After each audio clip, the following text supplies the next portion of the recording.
1st April 1945, Paderborn. With American forces arrayed like a noose around Germany's Ruhr Valley, the time has come to choke the life out of the Third Reich. Forward units of the 1st and 9th Armies meet near Paderborn as 18 divisions of arms and armor wheel inward for the kill. Before them is the clanking steel heart of Germany's war machine. Even though Allied bombers have turned towns like Essen and Dortmund into smoldering craters, bombs and bullets are still produced among the ruins. Also hiding among the rubble is a hefty portion of the German army. Allied intelligence has estimated 150,000 enemy troops lurk in the 50 by 70 mile area. As the dog faces of the 1st and 9th are about to discover, that is an extremely conservative guess. Planners of the Ruhr assault feared it might take weeks of street-to-street fighting to clear the region, but that was before enemy resistance melted away on the Rhine. Since the Allies hopped the Great Barrier just days before, reconnaissance battalions have driven completely off the battle maps. They now consult tourist books or enemy captives who at gunpoint prove to be reliable guides. With free-flowing supply lines and undisputed air supremacy, Allied troops carve through the countryside without fear. In some cases, divisions simply plow through pockets of resistance, never looking back. There are plenty of troops behind them to finish the job.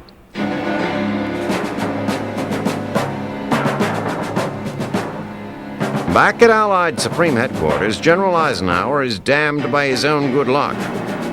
The invasion of Germany is going so well, the Allies are starting to think less about winning the war than winning the peace. As Soviet forces close in on Berlin, Winston Churchill clamors for Anglo-American collusion. The British Prime Minister does not want the Red Army spreading like a stain through continental Europe. Thus, when Ike gives Stalin the green light to attack Berlin on his own, Churchill is furious. A flurry of telegrams between the British and the American brass ensue, but nothing changes in Eisenhower's plan. Soviet and Western commanders must coordinate their attacks to prevent Hitler from regrouping his forces. Politics will have to wait. Ike's caution may be inspired by the boogeyman of national redoubt, the presumed Nazi suicide strategy. Allied intelligence fears that Hitler's intent is to move from open combat to guerrilla tactics, possibly extending the war for months. Distant concerns about the Red Army are overshadowed by the specter of a fanatical force withdrawn indefinitely into the Bavarian Alps. Alpine redoubt may be nothing more than a myth, but Eisenhower refuses to roll the dice on a risky drive to Berlin. Better to keep Germany in a state of chaos, isolate her forces, and grind them to dust before they know what hit them. Containing and penetrating the industrial heartland is the first step in his plan. General Omar Bradley hopes his troops can smother the Ruhr forces in a matter of days. The swift pincer movement by the 1st and 9th is an excellent start. Initially, the enemy commanders are scarcely aware they have been surrounded. When word of the encirclement finally reaches Hitler, he demonstrates his talent for euphemism, dubbing the region a fortress. Field Marshal Walter Model, trapped in the Ruhr with his battered Army Group B, doesn't see it that way. His forces are, in essence, sealed into a killing field with their backs against the Rhine. Model's only chance is to try punching through the American line and making a run for the interior of the Reich. The uncooperative Allied juggernaut, however, relegates his escape plans to the drawing board. Model's understrength forces are continually pitched back into the Ruhr by a thundering nightmare of American steel. As the noose tightens, there appears to be no coherent German strategy. One town is staunchly defended, the next abandoned. Either way, American troops are inexorably pushing the armies of the Reich onto a smaller and smaller patch of real estate. Throughout the hopeless struggle, Model has convinced himself that he was, if nothing else, delaying the eastern progress of the Allies. When the truth finally reaches him, that his forces are isolated behind the Allied front, even that feeble delusion is denied him. That he should surrender is no longer in doubt.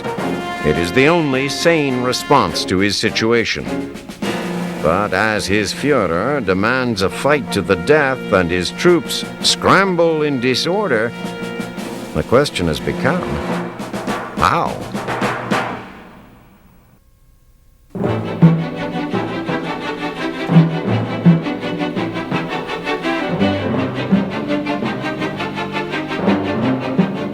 First April 1945, Okinawa. It's Easter Sunday, and the troops of the 1st and 6th Marines and the 7th and 96th Divisions get their pre-invasion meal in large enough quantity that journalist Ernie Pyle refers to the spread as fattening us for the kill. Gorged on holiday breakfast, they climb aboard amphibious tractors, Amtraks, and roar into the surf off the northern beaches of Okinawa. Knifing through the waves, they bypass the submerged coral reef, dynamited by Navy frogmen only days earlier to permit safe passage. The Amtraks are covered from offshore by the booming guns of 10 battleships and 9 heavy cruisers. The Fifth Fleet has been pounding the island for 6 days, double the bombardment at Iwo Jima. Off the southern shore, on the opposite side of the island, landing craft carrying elements of the 2nd Marines knife across the water in similar fashion. Here, however, they simply draw near the beach at the hamlet of Minatoga, then break away and head back to their host vessels. This part of the invasion is merely a diversion intended to keep the Japanese guessing. A month earlier, Minatoga would probably have been the site of the real landings, but April weather favors the northern side of the island. Any defenders watching the beach at Hagushi witness the grandeur of an 8-mile-wide line of landing craft bearing down on its sands. Rocket boats augment the offshore shelling. Amtraks hit the shore, spewing forth their human cargo, heavily armed and spoiling for a fight. They charge across the beach, taking refuge at the base of the seawall, scramble over the top, and encounter nothing. Though liberally pocked with craters, the terrain of this part of Okinawa still bears more resemblance to the American Midwest than a Pacific battlefield. Massing troops and supplies on the beach, the invaders push forward through flat patches of vegetables. In the distance, stands of evergreens, oak trees, and small hardy palm trees are nearly devoid of opposition. Only sporadic mortar fire serves to remind the GIs and leathernecks that Okinawa is still Japanese property. Field medics and surgeons sit idly, awaiting an influx of wounded that does not come. Oddly, it is the diversionary force that takes the first American casualties at Okinawa. A kamikaze attack on the transport Hinsdale kills 8 Marines off the south side of the island, while back to the north, the real invasion proceeds like clockwork. The 7th Division achieves its initial objective right on schedule, securing the Kadena airfield on the southeastern edge of the beachhead. To the north, the 6th Marines quickly follow suit by seizing the undefended Yontan airfield. So uneventful is the takeover that during the afternoon, a Mitsubishi Zero lands on the airstrip, apparently unaware of its change of ownership. The ground force pushes inland, gobbling up territory to the tune of 5,000 yards the first day. Goats and other livestock present the greatest obstacles as the Americans branch off to the north, east, and south. Offshore, General Simon Bolivar Buckner observes the landing from the command ship El Dorado. Buckner could hardly have imagined that his charges would encounter more civilian locals than Japanese troops on this first day of action, but that is exactly what has happened. The feeling of cautious relief works its way up the chain to Mission Commander Vice Admiral Kelly Turner. Turner radios the Allied command. "I may be crazy, but it looks like the Japanese have quit the war, at least in this sector." Admiral Chester Nimitz, who is less euphoric at home base, radios back, "Delete all after crazy." 60,000 troops, oblivious to the repartee at the command level, busily set up command and communication posts in preparation for the next day's push. The common refrain among the infantrymen is one of relief at having lived long enough to see nightfall. As the Americans dig in, the evening winds give the mission's code name Operation Iceberg unintended meaning as well. Okinawa is far north of the jungle islands on which the Allies have become accustomed to fighting, and the night is going to be a cold one.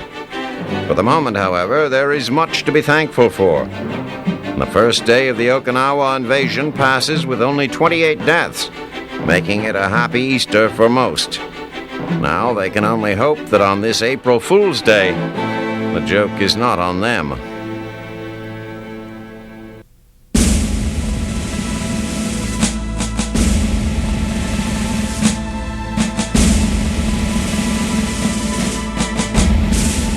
In this war, the fight has extended beyond the field and into laboratories and factories. While the boys lay down their lives on the front lines, scientists, engineers, and laborers sacrifice their own blood, sweat, and tears to invent and improve the weapons of war. For in combat, survival frequently depends not only on the will and proficiency of the soldier, but also on the quality of his weapons. While most of the world worked to forget World War I, Germany spent the post-war years gearing its industrial talent toward war production. Their most important advances were made in the development of the tank. Tanks made it to the battlefield during the First World War, but they were lumbering, temperamental hulks capable of supporting infantry but lacking the speed needed to exploit weaknesses in enemy defenses. In the years between the wars, English theorists Colonel J.F.C. Fuller and Liddell Hart proposed that fast-moving armor columns would play a leading role in the next military drama. Britain scoffed at the idea.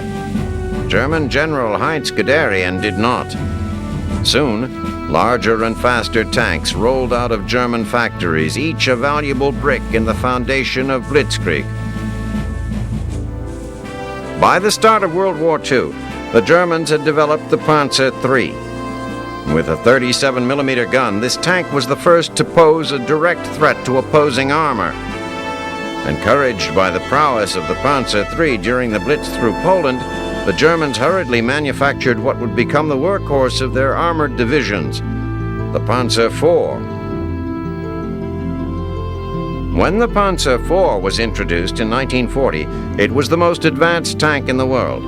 The early variants fired a whopping 75mm round that decimated unlucky foes. The 5-member crew communicated via a sophisticated intercom system, while armor twice as thick as that of the Panzer III kept the company safe and sound. When Adolf Hitler launched Operation Barbarossa on 22 June 1941, he was confident his panzers could roll through the Soviet Union with relative ease. But the Soviets pulled a deadly rabbit from their own hat. On 8 July 1941, they introduced the Germans to the T-34. It was the first tank that could outbrawl the Panzer IV, and its presence on the battlefield gave the boys of the Wehrmacht a bad case of tank terror. The T-34's hard-hitting 76mm gun could easily penetrate the Panzer IV, and its armor was so severely sloped that all but point-blank shots glanced away. With its exceptionally wide tracks, the T-34 had excellent cross-country capability and was as sure-footed in winter as a polar bear. The Germans referred to it as the Snow King, and in it the Soviets finally had a beast that could gnaw large bloody holes in the German offensive. With their panzers suddenly outmatched and their Blitz grinding to a halt in Russia, the Germans radically altered their tank designs. Trading speed and maneuverability for bulk and firepower, the Germans eagerly sent their new Tiger tank into Russia. This 62-ton metal mammoth first saw action in August 1942 near Leningrad, where it dwarfed its opposition. Boasting thick frontal armor and an 88mm gun, the Tiger proved a defensive virtuoso. The second of the new generation German tanks to see action was the Panther. Borrowing heavily from the design of the T-34, the Panther was outfitted with wide tracks and a severely sloped hull.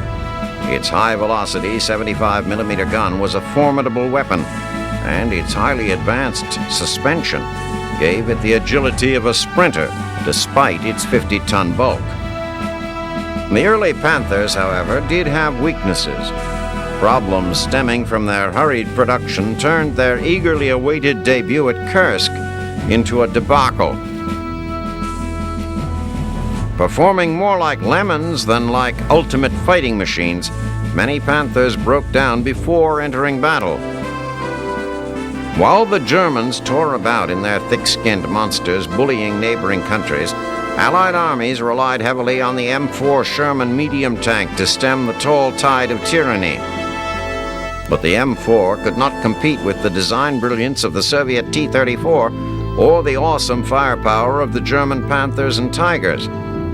The German Panzerfausts, Panzerschrecks, and 88s played havoc with its tissue-thin armor. But the M4 did have its advantages. A child of assembly line derivation, the tanks were quick to find their way from factory to fight. Compared to the German tanks, the M4's drivetrain was exceptionally reliable and easy to repair. M4 tracks also lasted nearly 5 times longer than German tracks. Typical of Detroit steel, the M4s boasted a variety of configurations. Options included snorkels, mine flails, bridges, flamethrowers, and hedgehogs.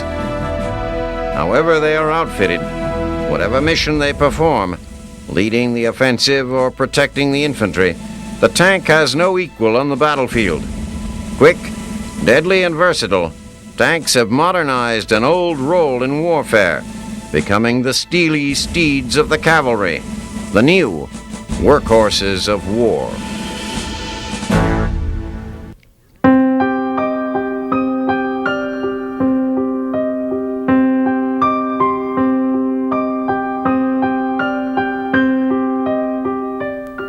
April 12, 1945, Warm Springs, Georgia. The world mourns the death of President Franklin Delano Roosevelt, who suffered a cerebral hemorrhage while relaxing with friends at the Little White House in Warm Springs, Georgia. A casualty of war, of service to his country. The president was 63. From all over the globe, the reaction is one of disbelief, of sorrow as deeply felt as that for a friend or family member. GIs in the field weep openly, yet resolutely go about their job of winning the war. British Prime Minister Winston Churchill is overpowered by a sense of deep and irreparable loss, as if, he says, he had been struck a physical blow. Joseph Stalin is deeply distressed, wondering what the future holds for the Soviet Union's relationship with the United States. Sorrow knows no boundaries. From the staunchest Democrat to the most avowed Republican, the field hand to the businessman, young and old alike, in small towns and thriving metropolises, all grieve FDR's passing. As the funeral train bears Roosevelt's body from a sleepy little southern town to a nation's capital bursting at the seams from wartime inhabitants, hundreds of thousands of mourners line the tracks to pay their last respects. For more than 12 years, President Roosevelt has been there for the American people. He has assured them that, really, they have nothing to fear. He has never let them down through some of the darkest days the nation has known. It is almost inconceivable that there can be a United States without President Roosevelt. High school students don't remember the United States even having another president. But now it does. Harry S. Truman, not so long ago a senator from Missouri, now is president. In the 3 short months between Roosevelt's inauguration and his death, The president never took Truman into his confidence. Now Mr. Truman has the weight of the world upon his shoulders. Can he bear it? The president is dead. The world will miss his sparkling smile, his iridescent personality, his inner elan. It will miss the man who, although born to the American aristocracy, fought for the little man. The man who brought power and prestige back to the presidency, who led his country through the Great Depression, rallied it for World War, and escorted it into a position of world power. The man who laid the foundation for post-war world peace. Across the nation, towns are quiet. Businesses closed. The nation sits in stunned silence. Roosevelt is gone.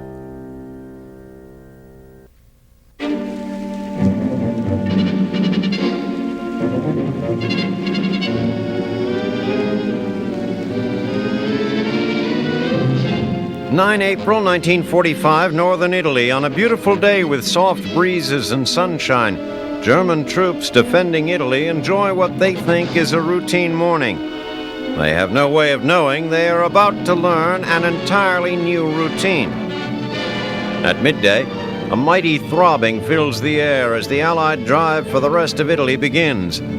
Medium bombers and close support squadrons attack German command posts and gun positions along the Senio River. 90 minutes later, heavy bombers saturate the German defenses with thousands of fragmentation bombs. For the next 4 hours, the Germans will be pinned by a deluge of concentrated gun and mortar fire, alternated with low-level fighter bomber attacks. For the first time in months, the Allies in Italy are on the move. After a quiet winter of resting and rearming, the Allies are ready to crush the Germans and clear the way to the Alps. Morale is soaring among the exotic group of multinational units massed within General Mark Clark's 15th Army Group on the Forgotten Front. British, Polish, French, and Americans are joined by sepoys, Gurkhas, and Maoris from the British Commonwealth countries of India, Nepal, and New Zealand. In addition, reinforcements have also arrived from African American, Brazilian, and Nisi or Japanese American units. Along with the manpower, the Allies in Italy have also gained some valuable equipment previously denied them. They've received Sherman tanks known as Kangaroos that can carry infantry, as well as amphibious DD tanks and tracked fantail landing vehicles, both of which will be useful on Lake Comacchio and in the many areas suffering spring flooding. Clark's armored units also have improved Churchill and Sherman tanks that carry heavier guns. Flamethrowing tanks, tank dozers, bridge-building equipment, and masses of ammunition round out the resupply. Allied air support is much improved as well, as more and more heavy bomber squadrons have been released to Italy. In recent weeks, they have been pounding German supply routes, wrecking roads, bridges, and railway yards. Meanwhile, new German commander Heinrich von Vietinghoff faces a difficult task. His troops are spread thinly across a 130-mile front, and aides have suggested pulling back to better defensive positions. Vietinghoff knows such a withdrawal is out of the question. His half-demented Führer has given unequivocal orders that he must hold every inch of northern Italy or face serious consequences back in Berlin. Adding to Vietinghoff's woes is a laughable shortage of fuel. His troops are reduced to using mules and horses to move much of their equipment. If they need to move quickly to fill a break in their lines or mount a rapid defense, they're out of luck. In the early evening, Allied infantry crosses the Senio River while the Germans still have their heads down. Within minutes, the flamethrowers are engulfing Nazi positions.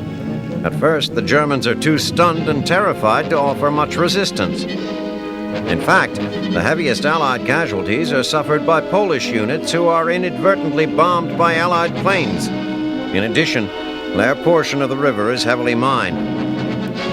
But the tough Poles rally. With the help of the New Zealanders, they establish bridges across the river and get their tanks across. By mid-morning of the 10th, the Polish tanks have German armor beating a frantic retreat. Slowly but surely, the Allies work their way north. Allied tanks rove the plain between the Senio and the Santerno. Allied bombers return to further pound the luckless defenders. Situational reports sent to Clark at his headquarters on 10 April are encouraging. On 11 April, New Zealand and Indian soldiers form up for a new advance to take the next objective, the Santerno River. Moving out at dawn, they attain the near riverbank without difficulty. The first two companies of Kiwis are across the Santerno a few hours later. Meanwhile, the U.S. forces to the west are supposed to commence their offensive on 12 April, but they are forced to wait because of fog and poor flying conditions. But this is a small setback. The overall Allied offensive is well on its way towards the Argenta Gap, where they will have the shortest run to the Po River and total victory.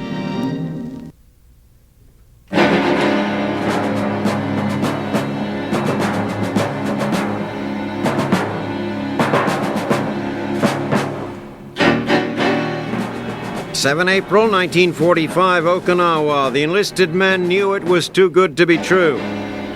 The non-coms knew it was too good to be true. Even the brass knew it was too good to be true. That knowledge provides no comfort to the men of the 96th Division, who engaged the enemy on 2 April, discovering the defenses that Allied reconnaissance had been unable to identify through southern Okinawa's thick cloud cover. Japanese Commander General Mitsuru Ushijima has erected his first line of defense 5 miles south of the American landing beaches, at a line of jagged ridges that define the lower fourth of the island. As on Iwo Jima and Luzon, the servants of the rising sun fight from fortified bunkers fed from a maze of tunnels that keep them out of the American sight, but in no way out of mind. The Allied ground forces push into the Japanese defenses stretched across the narrow island. Their supply capabilities depend on holding the 3 main roads on the island, one running along each coast and the third down the center. To the west is the 96th Division. To the east is the 7th Division. In the distance is Shuri Castle, the heart of the enemy's fortifications. For the Allies, all roads lead to Shuri. The Marine divisions on Okinawa have it much easier, at least for the moment. Charged with the capture of the territory north of the landing zone, General Roy Geiger's Marines discover what the GIs already know. The vast majority of the resistance is located to the south, which means that for most of the Leathernecks, the speed of their forced march is more challenging than the token resistance. The Marines' rapid advance tests the resources of the engineer units, who busily erect portable bridges or, where the passes are narrow, create an earthen span with bulldozers. Virtually every bridge on the island has been destroyed. The engineers are constantly on the move.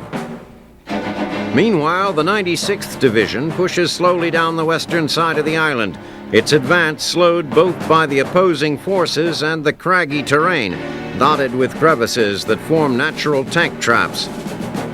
They have no sooner left behind the vegetable gardens that formed their landing point than they have encountered the vanguard of Tokyo's warriors.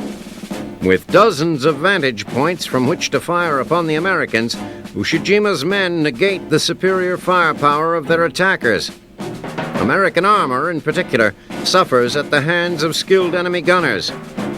Army Commander General John Hodge responds by ordering World War I-style frontal assaults up the forbidding ridges. Unlike previous campaigns, the Japanese are patient and determined.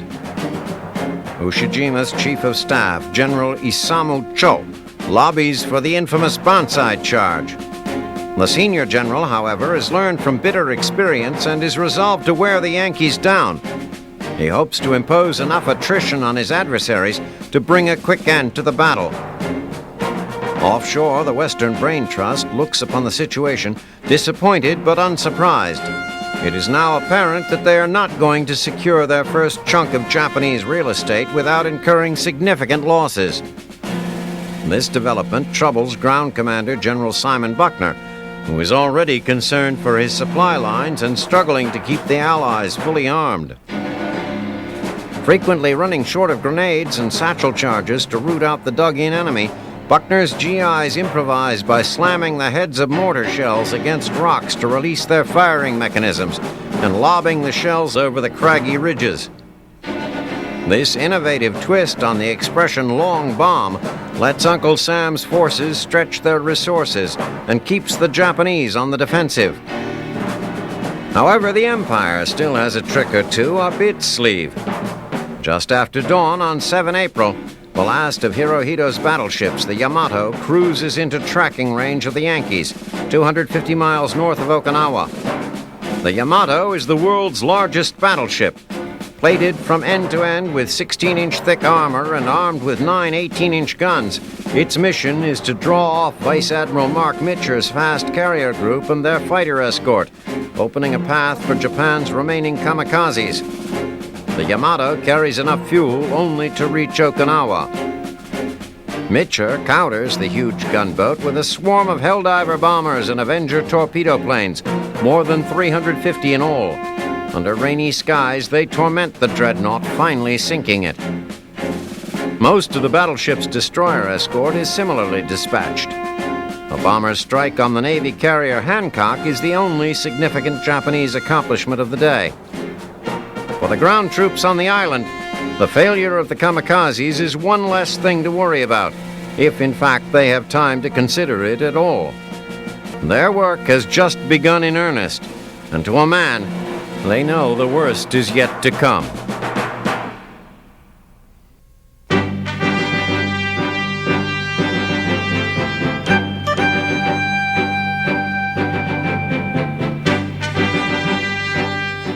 Adolf Hitler promised the Germans a glorious future when he rose to power and elevated the Nazi Party to its dominant role in state politics. For a time, it appeared he had the power to deliver on that promise. Prosperity and pride were renewed in a populace broken and humiliated in the disastrous Great War. But by plunging his resurrected nation into yet another world conflict, Hitler has delivered a once proud people back to the brink of destruction.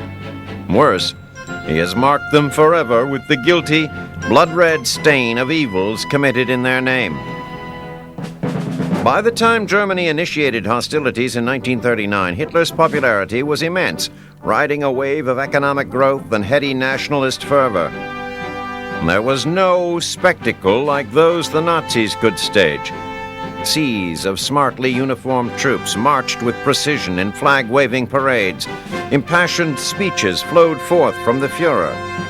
Swastikas and light shows, rallies, and all manner of public performances fed the patriotic ardor of the citizens. As grandiose as these displays of symbolism and ritual were, however, they probably would have had little effect on the hearts and minds of most Germans had they not been firmly buttressed by societal benefits that could be seen and felt. As though the ignominy of its military defeat weren't enough in the post-war years, Germany also had suffered through the privation of a calamitous economic depression. Laborers were out of work, farmers were buried in debt, and industry was stagnant. Hitler introduced huge public works projects, such as the construction of the Autobahn, and, despite the strictures of the Versailles Peace Agreement, began production of military material. The German economy rebounded, but that was not enough for the Fuhrer.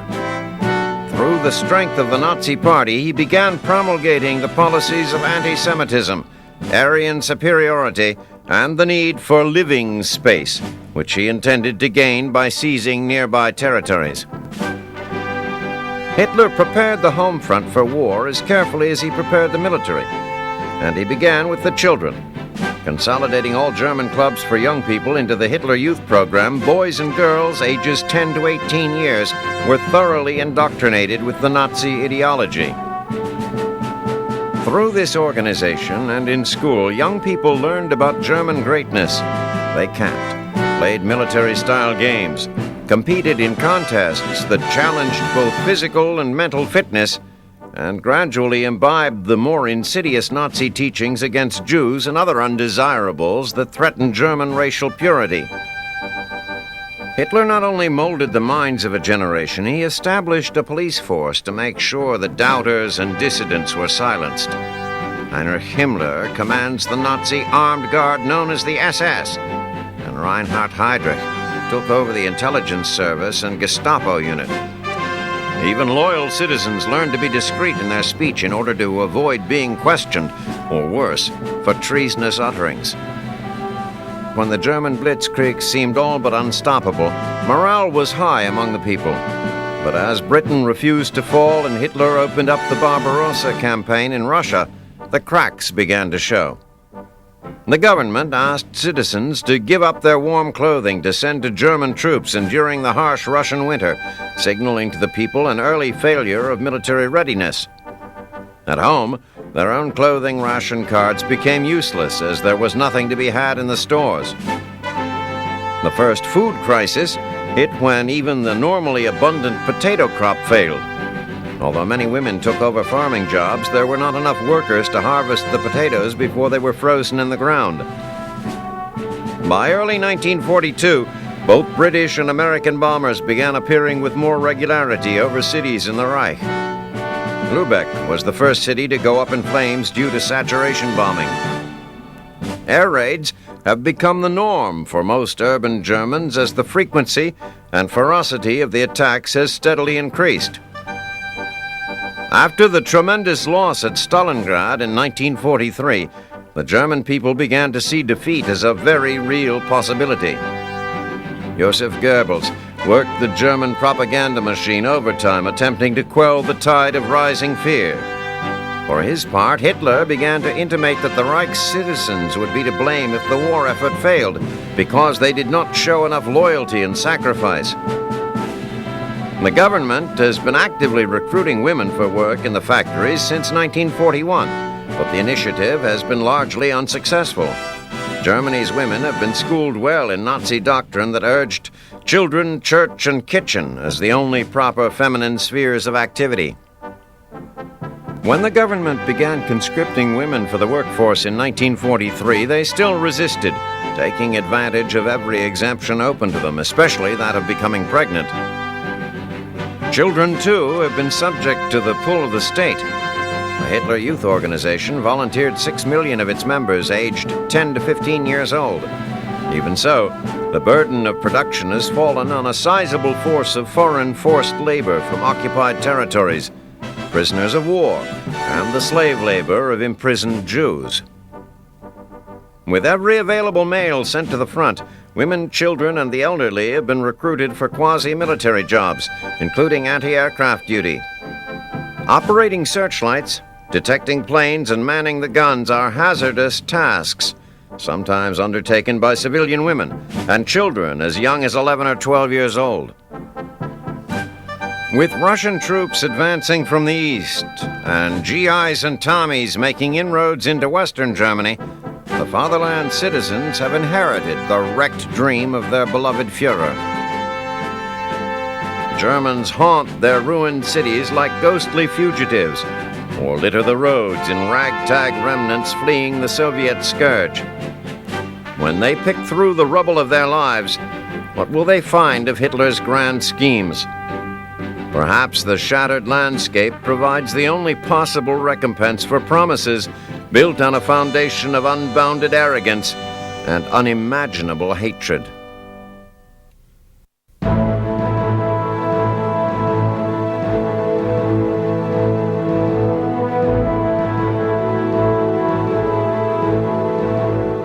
There is perhaps no greater spur to the development of new technology than war.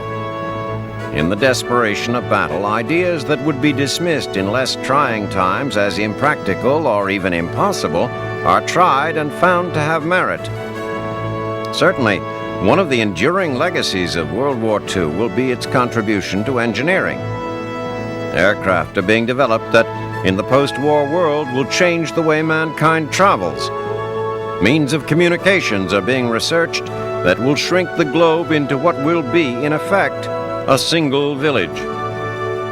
and on the almost forgotten front in South Asia, where the Allies labor in jungles of obscurity, necessity has indeed become the mother of invention. There, the war is being fought over logistics. The Allies want to open the roads to resupply the Chinese. The Japanese seek to keep the roads closed. To keep those roads open, the Allies have recently unveiled a secret weapon of gargantuan proportions, a construction machine that would impress even the most seasoned jungle engineer, and a transportation system as endearing to the Burmese jungle fighters as the common jeep is to GIs in the muddy fields of Europe. The secret weapon? The elephant. Not sleek to look at, perhaps, but efficient in its own way. Weighing in at around 10 tons, the elephant runs not on gasoline, but on indigenous fuels. Grass, trees, vines to be found alongside construction sites. Back at the garage, elephants require little maintenance. A pat on the back, a handful of peanuts, and occasional spray down with fresh water. They move well through all terrains, uphill and down, as ably through deep mud as through choking dust. Elephants ford rivers effortlessly, even joyfully. Elephants are cost-effective as well. They fend for themselves at night, and the standard model comes equipped with a front-mounted crane to help with heavy lifting. Soldiers working the Burma Road use elephants for moving the 2-ton logs that form the foundations for bridges, for knocking down pesky trees that block their path, and even for helping less advanced equipment that falls prey to weather or geography. The development of the elephant is a technological coup, to be sure. Allied intelligence reports that the Japanese, so proud of their own industrial prowess, have yet to unveil a pachyderm capability of their own. Certainly, this advantage bodes well for the end of the war and makes one wonder, what will they think of next?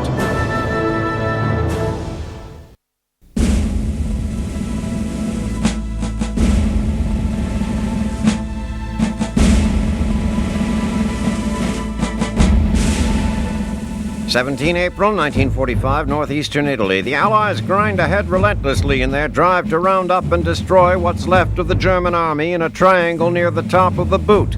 And they are beginning to tighten the noose. The Nazis are pinned against the Adriatic Sea and can only hold their ground, surrender, or withdraw to the north. With the shadows of the Alps and the specter of Alpine redoubt looming in that direction, the Allies are working overtime to get the enemy in the corral. The British 8th Army under General Richard McCreary overcomes heavy resistance at Bastia, but before they can lay claim to the town, they must rely on Italian troops to guide them through the vast minefields that cover its approaches. To the east, the British 56th Division makes an amphibious assault on the flooded ground around Comacchio, near the Adriatic coast, and clears the Nazis out of that area, opening the coastal approaches to Argenta. Now the British are converging on the Argenta Gap and the Po River Valley beyond.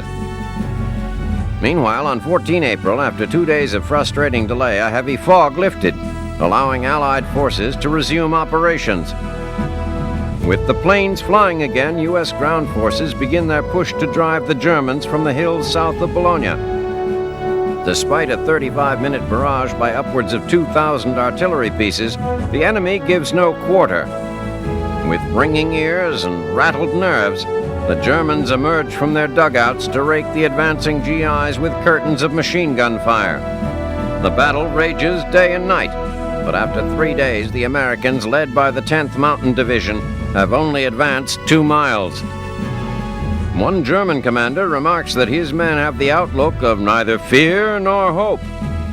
The prospect of defeat and surrender loom ever larger, but the stubborn men of the Wehrmacht fight on.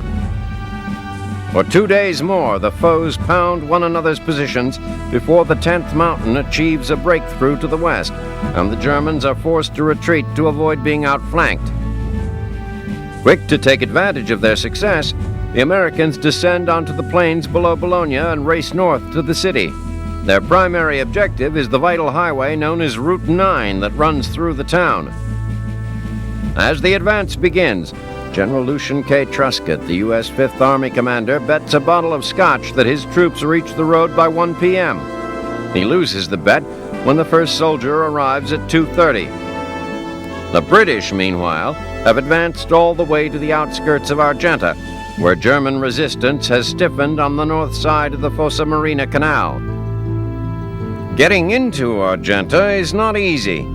Units of the British 78th fight hand-to-hand all night to gain the far side of the canal, and sappers work around the clock behind them to build an arc bridge for their tanks.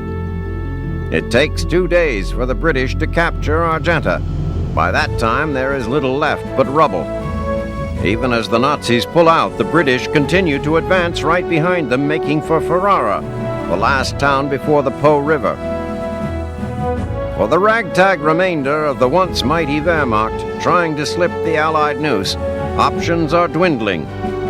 With the Po behind them, the Adriatic on their left, and Allied divisions everywhere they look, they can see the end coming, and it's a lot nearer than the Alps.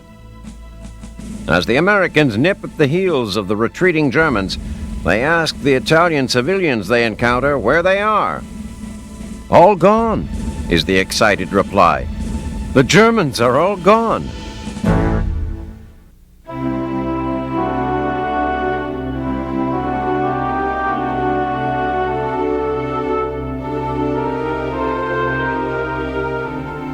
April 1945, Ruhr Valley. In Germany's industrial heartland, the Nazi flag has made a remarkable transformation, from bloody swastika to stark white sheet of surrender. The American 1st and 9th Armies have broken the back of Hitler's western defenses. Germany's Army Group B is cut off, out of bullets and demoralized. 18 American divisions have slammed the door on every avenue of escape, crushing the hopes of a miraculous victory for the fatherland and corralling the enemy in 2 isolated sectors known as the Ruhr Pocket. This is the swan song for Field Marshal Walter Mördl's troops, but surrendering is no simple matter for a Wehrmacht commander. Capitulation is forbidden in Hitler's grand design for national self-destruction. Backed into an ethical corner, Mördl conjures a novel solution.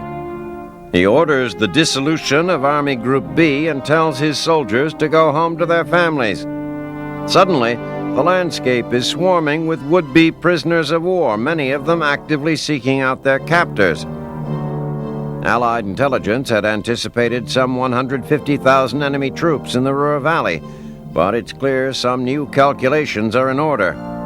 The final tally of POWs rounded up in the Ruhr reaches upwards of 300,000. Prison camps resemble sprawling shanty towns with thousands more downtrodden Germans turning themselves in every day. The disgraced Mördl affords himself no such luxury. Known as the Führer's fireman for distinguishing himself in one impossible situation after another on the problem-plagued Eastern Front, the Field Marshal doesn't tolerate failure, especially his own. As defeat is the ultimate failure, he exacts the ultimate punishment. Mördl takes his pistol into the woods near Duisburg and doesn't return. With the Ruhr Pocket neutralized, most of the American divisions committed to the operation are now free to join the 12th Army Group in their thrust to the east. Catching up with them may be difficult, since the Rhine crossing Allied troops have swept across the Reich like a punishing wind. By 19 April, forward elements of the American 9th Army have reached the Elbe River at Magdeburg. On their left flank, Field Marshal Montgomery's 21st Army Group has fought its way up to the North Sea coast to Denmark's doorstep. On their right flank, General George Patton's 3rd Army is pushing into Czechoslovakia. Pity poor Czechoslovakia. During his rollicking trip through southern Germany, Patton began his 3rd Army War Memorial Project, the general's whimsical name for the destruction left in his wake. The caustic commander explained that he simply wanted to give future generations something to remember him by. When a village harbors a sniper, old Blood and Guts makes sure the townspeople feel his pain. Often he makes sure the townspeople no longer have a town. Patton's contempt for Germans is perhaps fueled by his recent visits to death camps and the proliferation of civilian attacks on his troops. His troops also uncover crimes of a more venal nature. On a tip from a German villager, some infantrymen find a hoard of Nazi loot squirreled away in a salt mine. In addition to thousands of gold bars and pilfered artwork, the dogfaces discover evidence of pure evil. Arranged in neat piles are gold fillings and eyeglasses, the grim dividends of genocide. Discovery of this ill-gotten booty is just another feather in Patton's cap. His accomplishments are piling up, and the press has again made him a star at the end of his glorious war. Yet, he is now, to some extent, a victim of his own success. As the curtain begins to close on the European theater, Patton has completely overrun southern Germany and left its borders. The slave-driving commander who pushed his army to superhuman feats will soon run out of territory to conquer, enemies to kill, and rules to break. Eisenhower has made it clear there will be no American attack on Berlin and no transgressions of the Soviet occupation zone. After several thrilling weeks of uninterrupted triumph, all Patton has to look forward to is peace.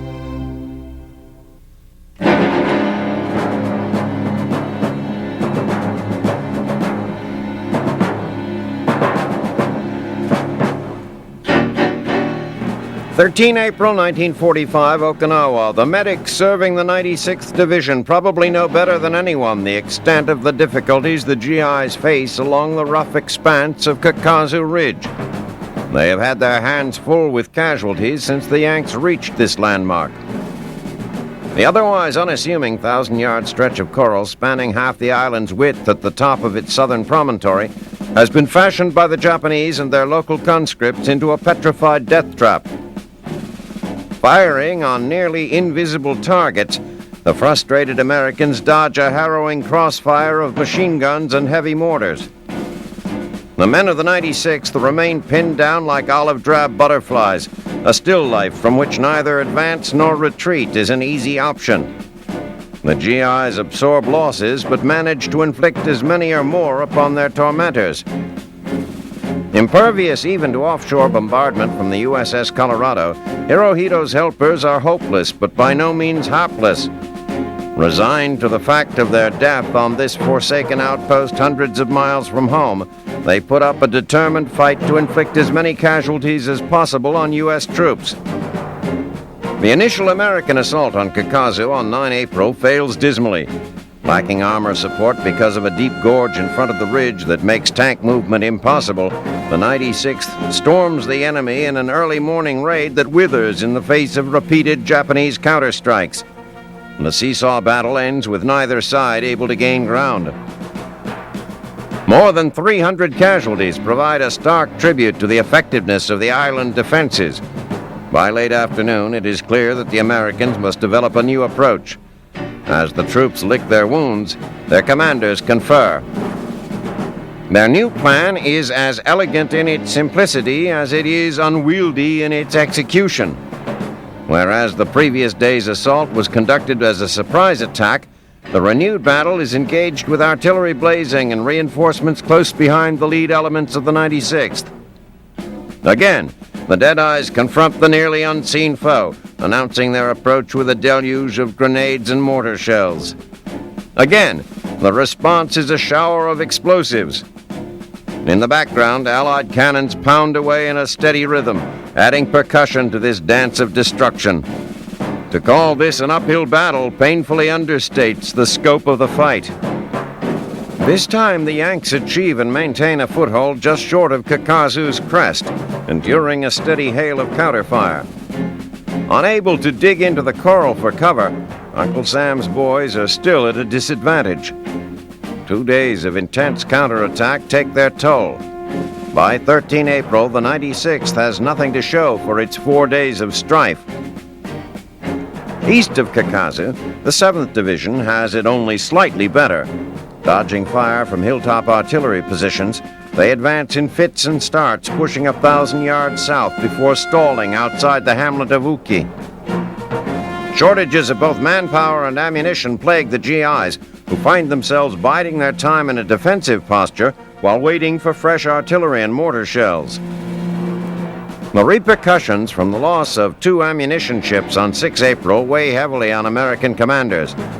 New information about the Rising Sun's defenses on Okinawa raise grave concerns about the resources and staying power of Allied forces. These concerns are allayed somewhat when, under orders from the Japanese second-in-command, General Isamu Cho, the defenders mount a foray into the teeth of the American ranks. Cho has consistently opposed his superior's plan to wear down the Americans. The firebrand senses an opportunity to take matters into his own hands. Following a night infiltration attempt with a morning plunge into the heart of the surprised but unimpressed U.S. forces, Cho's men prove unable to dislodge their adversaries and are soon forced back to their original positions. The GIs may not have gained any ground on the foe, but neither are they giving any away. The Imperial Command's decision to fortify only the southern half of Okinawa means that the north is all but devoid of Japanese activity. The 6th Marines cover the 40 miles from their landing point to the northern tip of the island at Heido-Misaki with ease, leaving only one opposition garrison to the east on the Motobu Peninsula. Once that garrison is eliminated, the Leathernecks will control the upper 3/4 of the island. The harbor facilities they have acquired give them the luxury of receiving supplies by sea, rather than the tortuous overland wagon train suffered by their army brethren to the south. The mixed emotions of the ground forces here receive another jolt when the death of President Roosevelt reaches the Navy ships offshore and quickly spreads to the troops on the island. Roosevelt's army is now, for better or worse, Truman's army. Still sure of their diagnosis, Army General John Hodge and Ground Forces Commander General Simon Buckner conclude that the only sure remedy for the infestation at the bottom of the island is a large injection of ammunition, especially 81mm mortar and 155mm artillery rounds. Beginning on 13 April, 3,000 tons of ordnance come ashore daily, while the guns at the front line deliver Hodge and Buckner's prescription with lethal intensity. Send the enemy a sympathy card. Uncle Sam's scrubbing up for another round of surgery.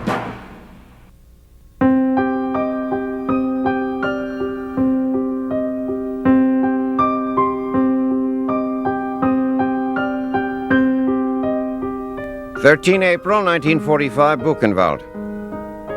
American tanks tear through barbed wire, revealing a hell on earth. This concentration camp, like the many that dot Eastern Europe, is a monument to the hatred and depravity of Nazi ideals. All the resources and ingenuity of a modern nation have been channeled to the cause of evil. Now the world will know what rancid fruit grows in Hitler's Aryan Garden of Eden. Third Army's slicing drive through southern Germany is in effect dissecting the diseased corpse of the Third Reich. Just 1 week after liberating the death camp at Ohrdruf, General George Patton's troops plunge yet again into the foreboding nightmare of the Holocaust. Buchenwald holds the usual horrors, the walking skeletons, bone dust, and mass graves, but also illustrates the escalating haste of the SS as the Allied snare closes around them. Time has run out on their frantic efforts to move their captives and bury the evidence of their crimes.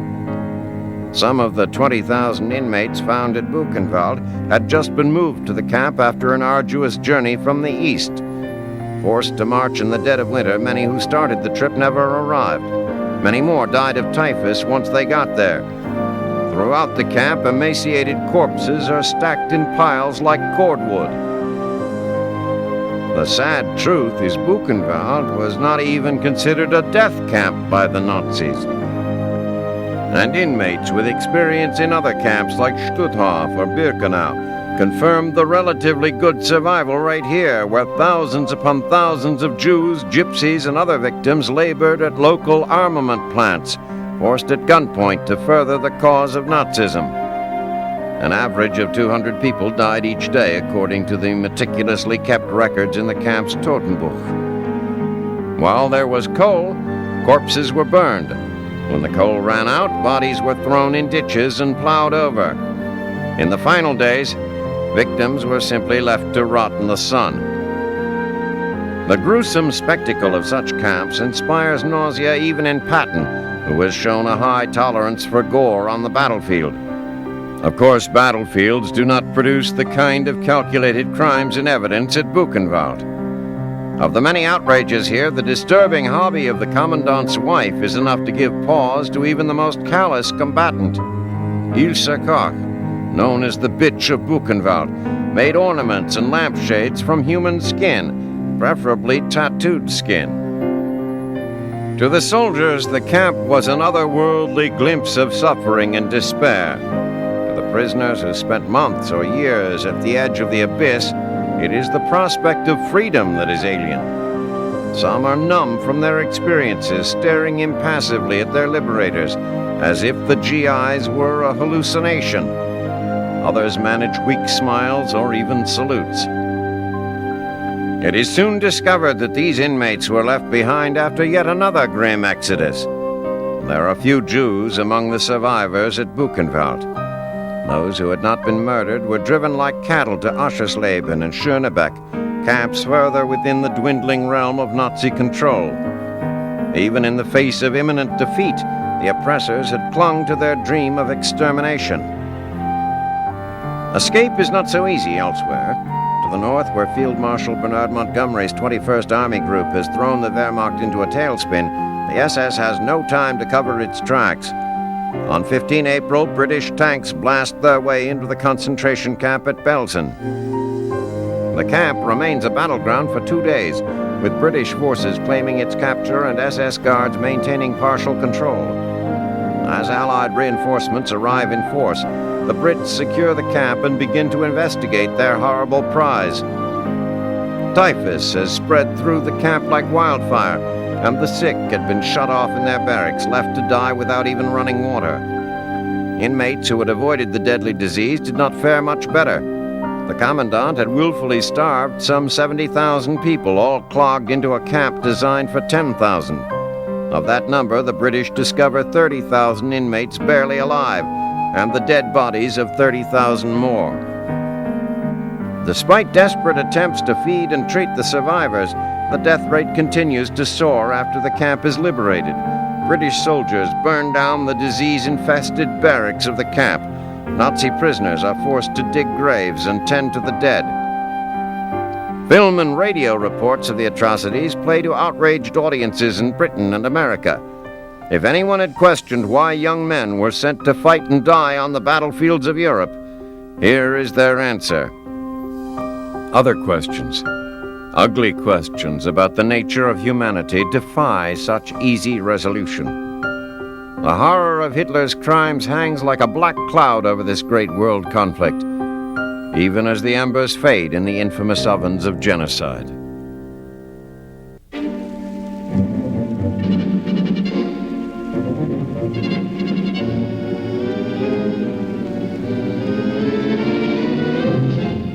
April 1945, Berlin. German radios crackle to life throughout the ever-shrinking Reich, blaring the first news in quite some time that is not a disaster cloaked in optimistic propaganda.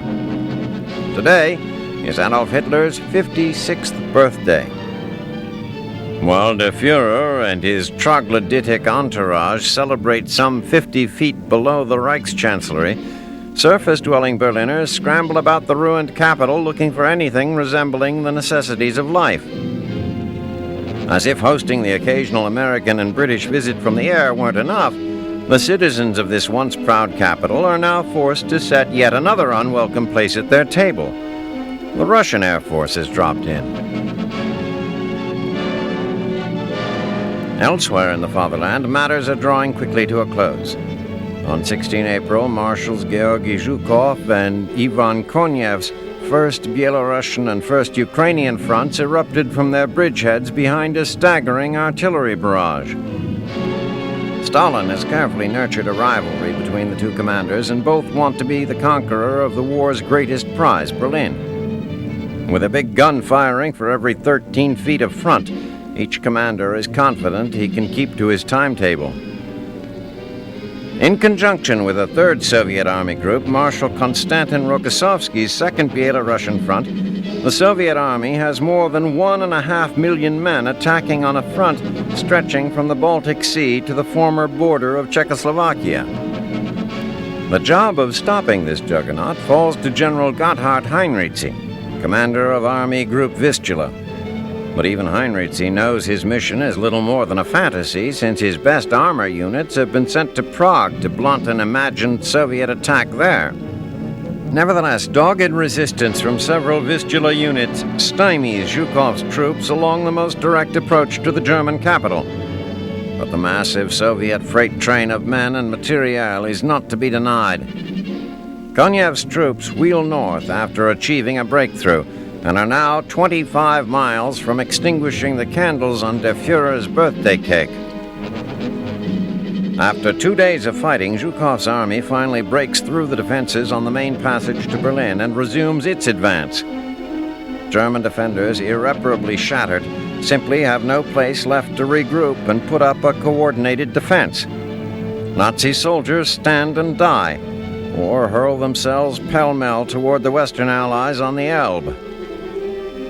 Very few units are retreating back into Berlin. Hitler has gambled and lost. His delusion that he could steal his armies by the force of his own will to stop the enemy has cost him any chance for an adequate defense of his capital. Now, as Russian artillery begins falling into the city's center, the final curtain begins to fall on this epic 5.5-year tragedy.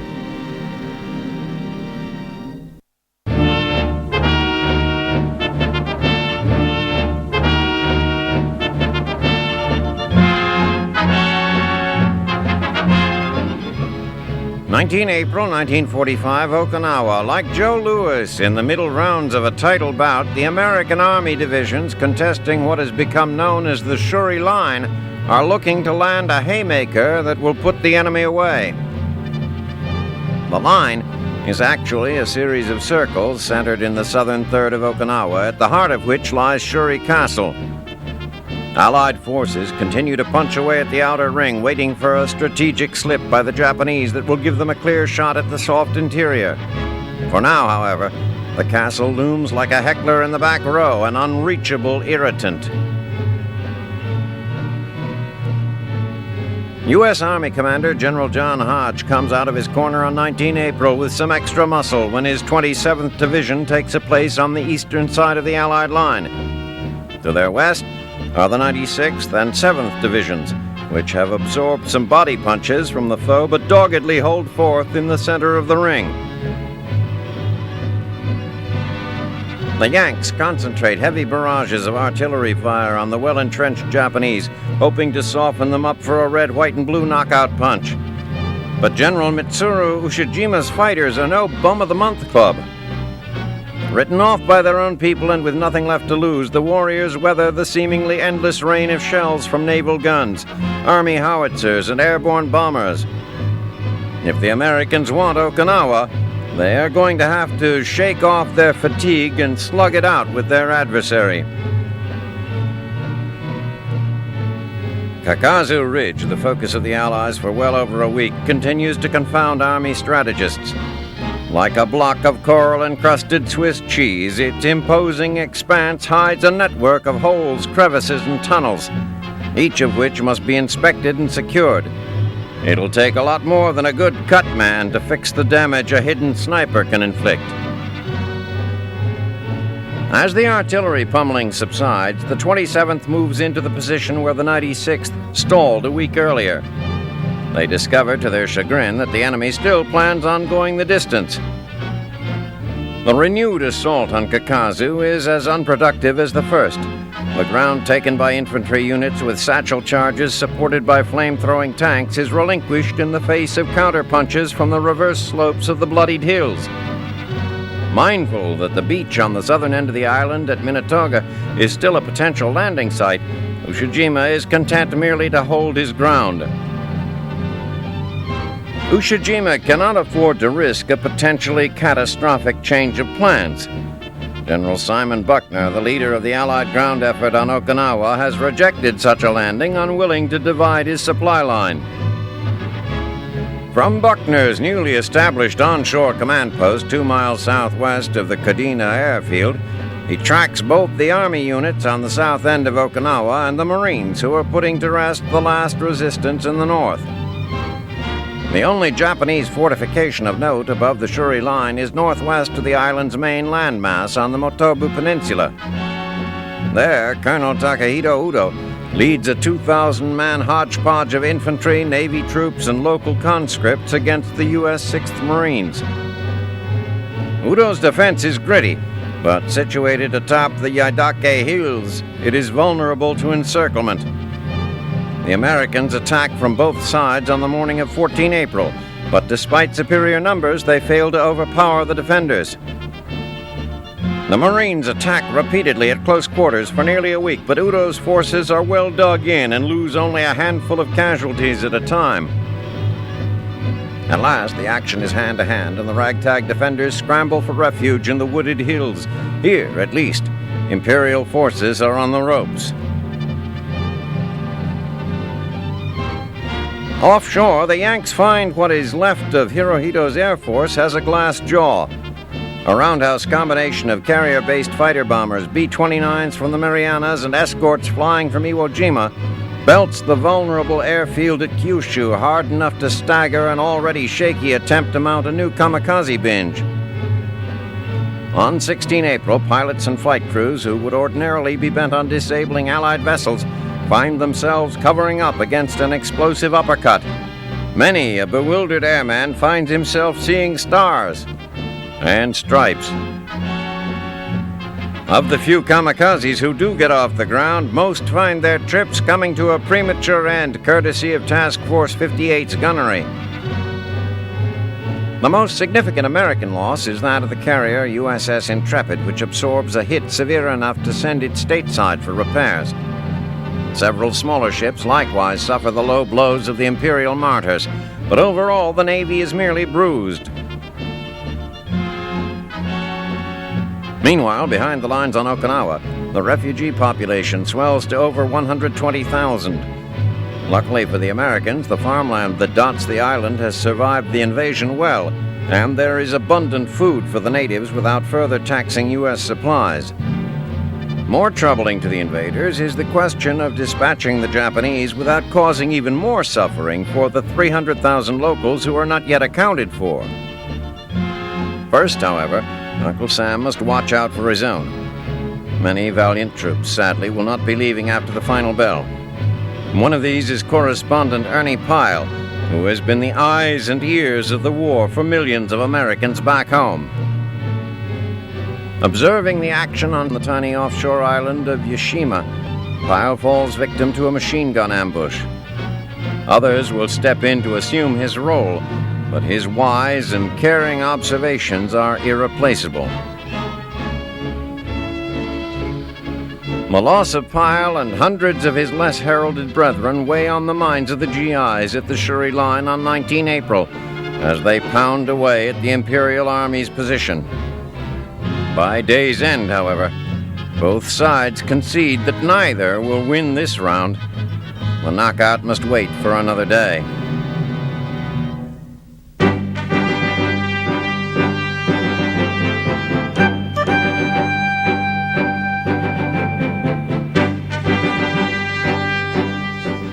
April 1945, Berlin. Adolf Hitler's bunker beneath the Chancellery grows more vulnerable each day as the Red Army continues its creep toward the city, coiling to strike like a serpent at the Reich's black heart. But with the Soviet threat upon him, the Fuhrer is no less enraged by the treacherous asps at his bosom, principally Reichsmarshal Hermann Göring. From the relatively safe distance of Munich, Göring sends a tentative telegram to the Fuhrer offering to take command, as outlined in Hitler's 1941 decree naming him as successor. Goering interprets Hitler's vow to fight to the death in embattled Berlin as his signal to assume practical command of the German armies. His offer was received by the increasingly agitated Führer as an ultimatum smacking of open treason. For his ambitions, Goering was furiously denounced, stripped of his rank, and expelled from the Nazi Party. Field Marshal Ritter von Gremm was named as his replacement, though any tenure in the Reich's upper echelon now is sure to be short-lived. Air raids on Berlin have already wreaked widespread destruction and reduced the once grand chancellery to a crumbling pile of rubble. Citizens of Berlin were shocked to hear Hitler's radio address on 22 April, announcing his intent to stay on in the city. It was the first time he had spoken to the people since January, and most of them had assumed he was holed up in a Bavarian fortress, anywhere but the doomed capital. Goering's is not the only defection from Hitler's inner circle. Armaments Minister Albert Speer continues to circumvent the scorched earth policy ordered by his desperate leader, refusing to satisfy Hitler's megalomania by desolating all of Germany. In the insane world of the Führer, if there is no Adolf, there can be no German people or culture left to outlive him. But the final and most devastating blow is yet to make itself fully known to the frenzied leader. Even now, SS Chief and Reichsfuhrer Heinrich Himmler, the true Heinrich as Hitler affectionately dubbed him, attempts to negotiate peace with the Western Allies through a Swedish intermediary. Communicating his willingness to surrender to General Dwight Eisenhower, Himmler has sealed his doom in more ways than one. Primarily responsible for Germany's state-sanctioned brutalization of the Jews, his assumption that the Allies will accept anything short of unconditional surrender and a complete dismantling of the Nazi leadership is a true measure of how detached from reality he and the Reich have become. And should Hitler somehow escape Berlin, there is no bunker in Germany deep enough to protect Himmler from his wrath. Such a miraculous escape, however, is highly unlikely. Red Army tanks are rumbling into the outer limits of the capital, the vanguard of Russian troops seething with hatred and eager to seize the Germans by the throat. As evidence of their ferocity, hordes of German citizens flee before the Russian invasion, streaming westward by the millions, expecting only death at the hands of their enemy. The American and British forces, led by General Omar Bradley and Field Marshal Bernard Montgomery, continue to close in as one by one the great cities fall. Stuttgart, Nuremberg, Leipzig. With the Reich literally crumbling around his ears, Hitler's audience has shrunk to a chosen few. The lackluster and irrelevant Eva Braun, along with propaganda minister Joseph Goebbels and his family, remain by the Führer like cankerous sores. Nero may have fiddled while Rome burned, but Hitler fumes, placing blame on everyone but himself for the unthinkable defeat of the Nazis. Incompetent generals, treacherous subordinates, bungling Italian allies, and miracle weapons whose potential failed to materialize.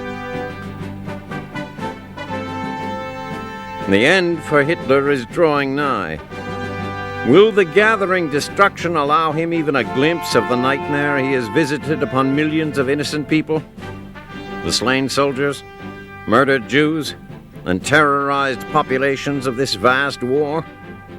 Or, like all the great cowards and humbugs of history, will he sink down to an ignominious death, unable to realize his own evil legacy?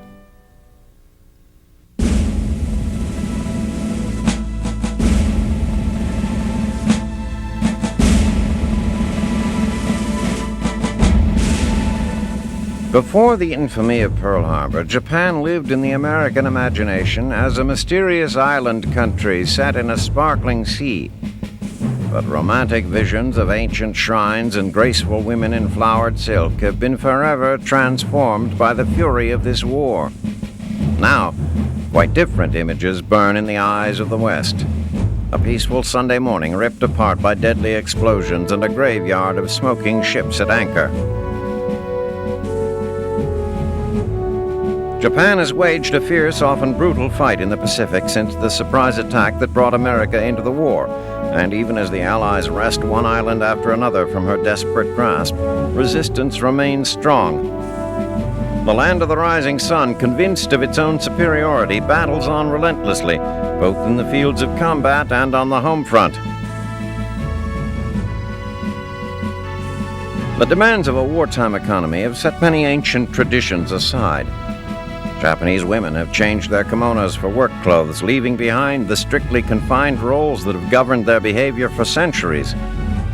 Since 1943, women have been subjected to conscription in the Labor Volunteer Corps, and limits on working hours for both women and children have been waived.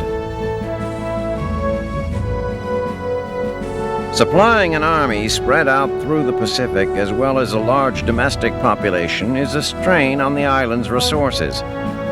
Consumer shortages are severe in a country that has been at war constantly since 1937, when it began its campaign in China. Rationing such items as rice, sugar, and salt has been in effect since 1940, and nearly every inch of arable land is being used to grow food, even the parks of cities. Factories, mines, and farms must produce without interruption in order to meet just the basic requirements. More importantly, those precious provisions must be able to reach the far-flung troops of an island empire. American bombers have taken their toll on industry and shipping ports, but it is at sea that Japan has lost the battle to supply its men.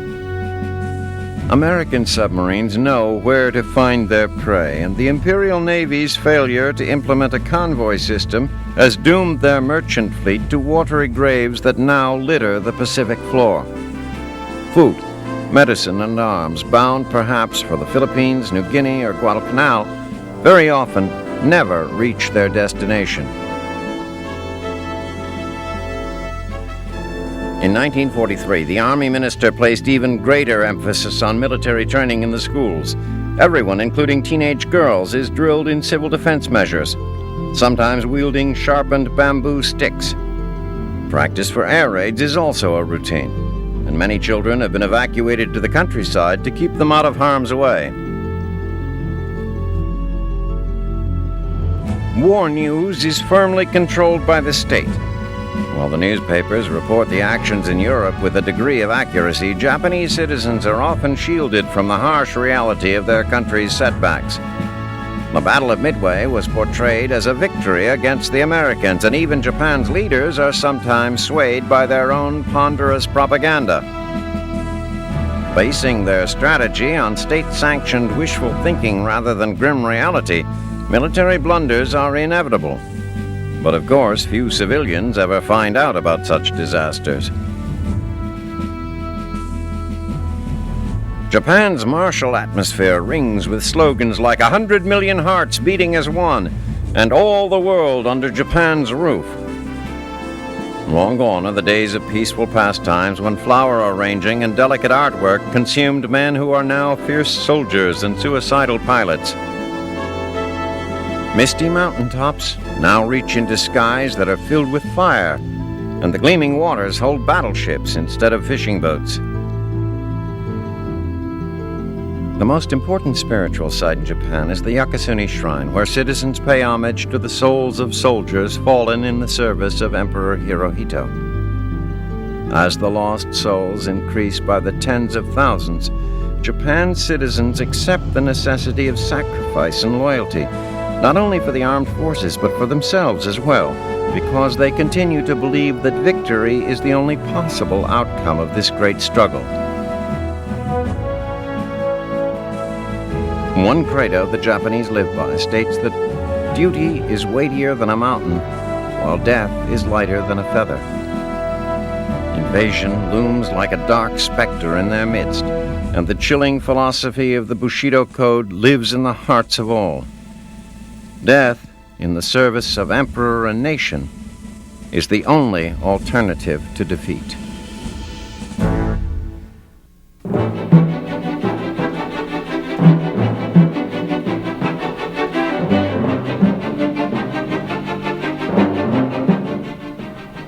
20 April 1945, northeastern Italy. The final hours are ticking away for the German divisions trapped south of the Po River near northern Italy's Adriatic coast, and indeed just about everywhere else on the boot. The commander of the German troops in the Po Valley, General Heinrich von Fiedinghoff, orders a retreat to the river's banks in defiance of the demented Hitler's demands that he stand and fight. But crossing the Po itself is difficult. No permanent bridges over the river have existed since July 1944, thanks to an extensive Allied bombing campaign. The only way to cross is by ferry or pontoon boat. But such movement on a large scale is hard to conceal, and that night Allied aerial reconnaissance discovers a hive of enemy activity on the Po. The entire area between Osteria and Crespino is filled with pontoon bridges and busy ferries running back and forth between the banks. 3 days of intensive Allied bombing along this stretch of the river brings an immediate halt to the enemy activity and costs the Germans all their equipment. Without the ferries, or any other mode of crossing, they cannot bring their tanks and other materiel with them across the Po. One German commander remarks that the loss of the crossings has finished us. Back on the Po River plains, the 10th Mountain Division races forward, taking so many prisoners that all the Yanks can do is disarm them and send them along to the rear. The retreating Germans scramble along the river's edge and get across any way they can. Some find a ferry still in service 15 miles downriver from the Americans. At dawn on 23 April, the lucky Germans get themselves across. Some skip the ferry and just swim, while the Americans wait hours for their boats. The escapees marched for 2 days, withdrawing north of the Adega River, generally considered the Nazis' last line of defense before Alpine Redoubt. But others remain trapped south of the Po, where they are little more than sitting ducks for the advancing Allied juggernaut. South African troops, for example, kill 100 of the enemy and capture 160 more in the town of Finale Emilia, at a cost of only 2 of their own soldiers killed. Dawn the next morning reveals the Germans have lost still more equipment and supplies. Dozens of cars, trucks, self-propelled guns, artillery, and ammunition litter the surrounding fields. East of Ferrara, the British 78th Division encounters surprisingly tough resistance from the 29th Panzer Grenadiers. The cornered enemy hangs on through 3 hours of close, bitter fighting before the 78th can finish them off. Again, the Germans leave the countryside littered with destroyed tanks, guns, and other equipment. Their manpower problems mount as well, with more than 66,000 casualties, half of whom are now Allied prisoners. The British 8th Army presses on, reaching the banks of the Po on 23 April, the same day the Americans acquire boats to get across. As the Allies ford the Po, the Germans are suddenly beset on new fronts as Italian partisans fight for control of their cities. After Bologna, the partisans capture Genoa on the west coast and are battling it out in Milan and Turin. The Allies are on a roll, clearing the Germans out of Italy. Brazilian units descend from the mountains to try to cut off the Germans, while other American units race to Verona. Elements of the British 8th Army head towards Venice on the east coast. On 25 April, some German commanders start surrendering. There's nowhere left to run. After 3 hard years, the Allies fighting on the forgotten front have brought the Nazis to heel, here at the top of the boot.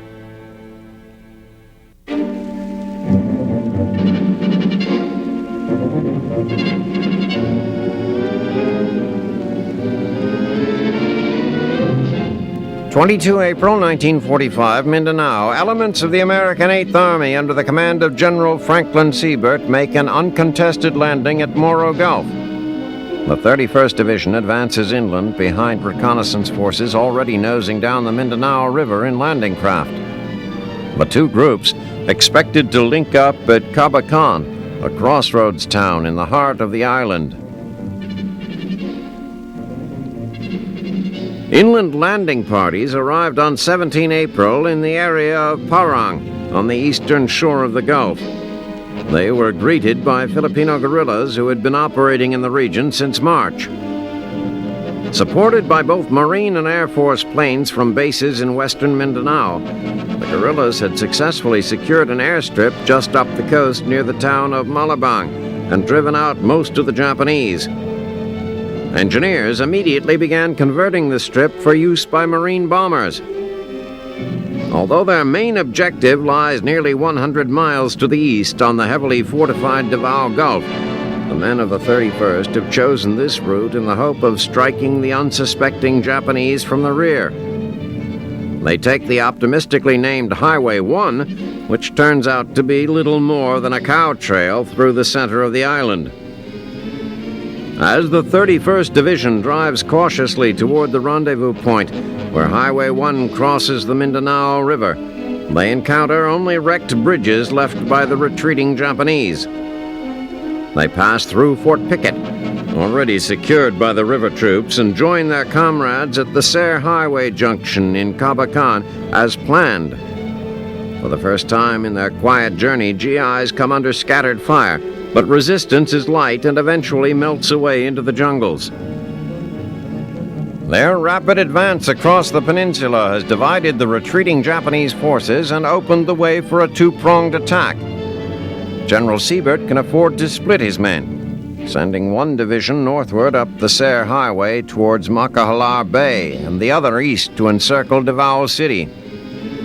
In the event the land assault on Davao fails, Siebert still has a division in reserve to assault the fortified beaches at Davao Gulf.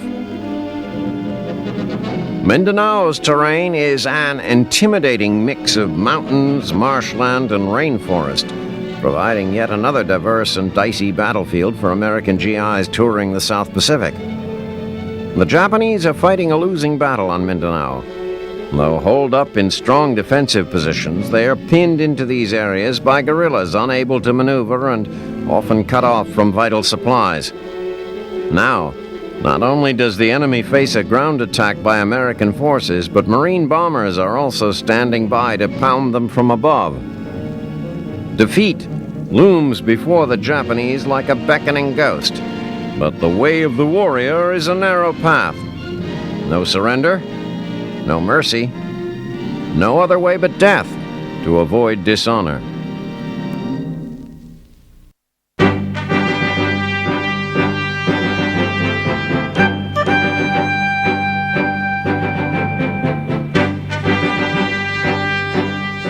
April 1945, Berchtesgaden. American B-24s wreak havoc over Europe one last time, flattening rail complexes near Hitler's Alpine hideaway. As the Allied bear trap snaps shut on Germany's Wehrmacht, the U.S. 8th Air Force has finally run out of targets. American and Soviet forces are just miles apart on either side of the Elbe River, and ground troops are now in possession of any Nazi property worth destroying. The U.S. Bomber Command cancels its daily delivery of death once and for all. Likewise, the Royal Air Force pulls the plug on 3 May, a rare instance of coordination between the two main arms of the Allied Air Forces. The RAF and the 8th Air Force had been waging war along parallel paths, both looking to crush the enemy's will, but disagreeing on the most effective strategy to achieve that end. U.S. Army Air Forces Commander General Karl Spaatz opted for daylight raids on Germany's transportation infrastructure. RAF Air Marshal Arthur Harris targeted urban industrial centers. After the Americans returned from their missions, the British took flight, filling the night with the terrifying drone of Lancaster bombers. Now, for the first time in years, German and Britain alike can look to the skies without fear. This relief is bittersweet, however. The citizens of the Third Reich have little left to lose in the waning days of the European War. Once great cities have been pounded into dust by the relentless attacks. The cries for Aryan living space that heralded this massive conflict now echo across a wasteland. The end of the war was equally welcome to the airmen who wrought the devastation. There were few jobs more dangerous in the war than keeping these metal crates in the air. If enemy fighters didn't knock them down, then the radar-controlled cannons would get a turn. Just living through a single day was a victory. More than 100,000 of the men who took off from British air bases never made it back. But as bad as the losses were, they could have been much worse had the war dragged on. German technology in the form of jet fighter planes was starting to catch up to the slow-moving bombers.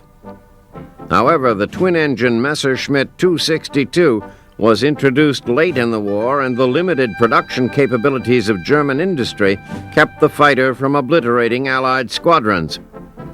Fast as it was, the fighter of the future was not quick enough to save Hitler's dark dream from the dustbin of history. Of course, the destructiveness of the bombing campaign itself was designed to cripple the enemy's ability to wage war. A tragic side effect was to create a nation of refugees. The Nazi sabotage of self-preservation in the last months of the war also has left its mark. All across Europe, yesterday's battles have become today's missions of mercy. Perhaps those hardest hit are the long-suffering Dutch, who have been subject to privation on a massive scale. By flooding Holland's farmland, the Germans created an impassable defensive land barrier. They also turned half the country into an island of starvation and suffering. Of the more than 3 million stranded civilians, 15,000 died in the cruel winter of 1945. To stem the tide of death, Allied bombers take to the air again in the first weeks of May. It is one of this conflict's small ironies that the tool of total war should suddenly become an instrument of charity. Bomb bays are loaded with food, and well-used machine guns now are silenced. The silver birds of death swoop down among the church steeples and release their precious cargo to the hungry throngs below.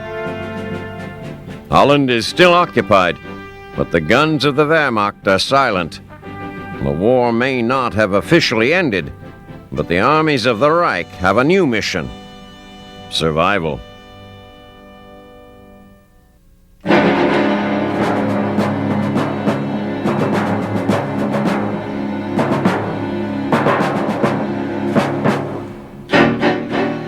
April 1945, Toungoo.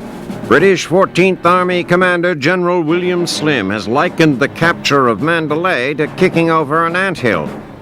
The Imperial Japanese Army fought ferociously to defend the outpost, but then scattered in chaos when the battle was lost. Now the battered troops of the 14th need to muster all their resources for a final run at the last major objective in the campaign, Rangoon. At long last, the endgame in Burma is at hand.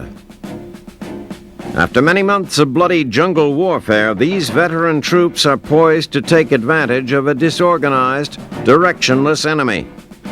The aim is to crush the Emperor's Burma area army before the monsoons once again throw the war into slow motion. As a result, the conflict is now more a matter of speed and logistics than strength and firepower. From Mandalay in central Burma, the British 33rd Corps and 4th Corps have been racing south to the Burmese capital, hoping to cover more than 300 miles in 30 days. This grueling schedule leaves no room for the unexpected, a tall order in this unpredictable theater of operations. The plan has been for the 33rd Corps to trace the Irrawaddy River to its terminus at Rangoon, and for the 4th Corps to take a parallel route along a railway some 100 miles to the east. To reach their destination in time, individual divisions have been leapfrogging each other along the valleys, making repeated rendezvous with supply drops. Perhaps the most important stop on the road to Rangoon is Toungoo, home to several strategically valuable airfields. This is the place the Japanese were to make their big stand against the 4th Corps. But a division dispatched to fortify the town never made it, as Burmese tribesmen threw ambush after ambush in their path. A British tank brigade quickly took the city and its airfields, which are to supply vital air cover for an amphibious assault on Rangoon. The assault, Operation Dracula, was designed as an alternative to an overland invasion of the city. Now Dracula has been resurrected as part of a 1-2 punch at Japan's most important possession in Burma. After capturing much of central Burma, Slim's troops are available to provide the land assault. The 26th Indian Division, coming off its capture of Ramree Island, prepares to move into the city with assistance of the Navy's big guns. By the last days of April, the invasion force is aimed at the coast, and Admiral Mountbatten is ready to pull the trigger. What is unclear is whether Slim's men will be in position to take full advantage of Operation Dracula by its launch date. 33rd Corps is more than 100 miles away on the eve of the attack, and 4th Corps meets stiffening resistance as they close in on the city. It looks as if the 4th will make it on time until they hit Pegu, just 50 miles from their destination. The Japanese garrison from Rangoon, rather than waiting to be attacked, has moved up to greet the invaders. So intractable throughout this conflict, the Japanese now seem content to inflict minor damage. After a few days of intense fighting, they blow up the Pegu Bridge and slink away in the night.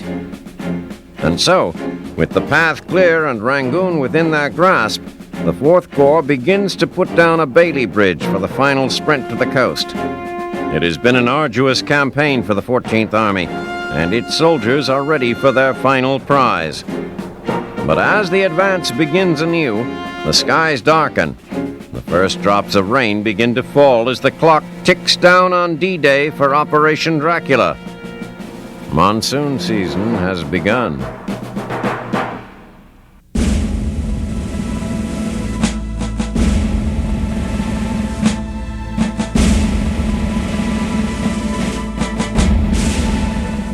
April 1945, the Elbe. Two battle-hardened armies faced each other across the river. Soldiers on each side were filled with anxiety, fueled by curiosity, and eager to be the first to sight their foreign counterparts. Wary patrols set out in search of one another, but this was no ordinary reconnaissance mission aimed at surprising an unsuspecting enemy. Here, the only objective was securing the hand of welcome and congratulating the fellow warrior. Finally, the historic meeting of Americans and Russians, Western and Eastern allies, has taken place at a small village called Thurgau in northern Germany. Language is an easily surmounted barrier between jubilant soldiers. They share cigarettes, drink vodka toasts to the honor of their countries, and pound each other on the back in sudden unity. This scene of laughing and joking brothers-in-arms is the happy result of some tense negotiations and mutually wary commanders. As the Red Army steamrolled through the Reich from the east and the Western Allies leapt across the Rhine, commanders on both sides felt confident that victory was at hand. Tempering their buoyed spirits, however, was the very real possibility that the advancing armies intent on prying apart the German fatherland might blunder into one another, setting the stage for a potentially tragic and embarrassing fiasco. Candor has never been a hallmark of relations between the Western Allies and the Soviets. Joseph Stalin has cagily withheld details of his battle plans and troop movements, and Britain especially views the Soviet premier's presence in Eastern Europe with suspicion. Nevertheless, as the armies hurtled toward each other like two steaming locomotives, General Dwight Eisenhower acted to avoid a derailment. By mid-April, talks between the Allied staffs had been opened to discuss recognition signals and means of identifying tanks and other equipment. As negotiated at the Yalta Conference, the Elbe River was the primary line of demarcation between Soviet and Western zones of occupation. American forces in the center were to hold their ground, leaving Berlin to the Russians. The British and Canadians were to clear northern Germany, while the southernmost U.S. forces and the French overran Bavaria. By 21 April, units received recognition signals from SHAEF, Supreme Headquarters Allied Expeditionary Force. Whoever made first contact was to pass the word up the chain of command. Although U.S. 9th and 1st Army patrols were prohibited from advancing further than 5 miles beyond their line near the Elbe, a few adventurous scouts strayed from the perimeter, setting up the first meeting of Eastern and Western troops in Thurgau. Now that both commanders and soldiers have had a chance to celebrate together, there is still plenty of fighting left to do. In Berlin, the battle rages on, and up and down the line there are still pockets of desperate SS resistance. Americans must also deal with a continuing stream of surrendering Germans and hordes of civilian refugees fleeing the ferocious Red Army. Everywhere a GI turns in this war-torn country, scenes of triumph and celebration must commingle with horror and sorrow. With the day of ultimate victory in Europe fast approaching, he can only hope for continued survival and a return at last to the peaceful streets of hometown USA.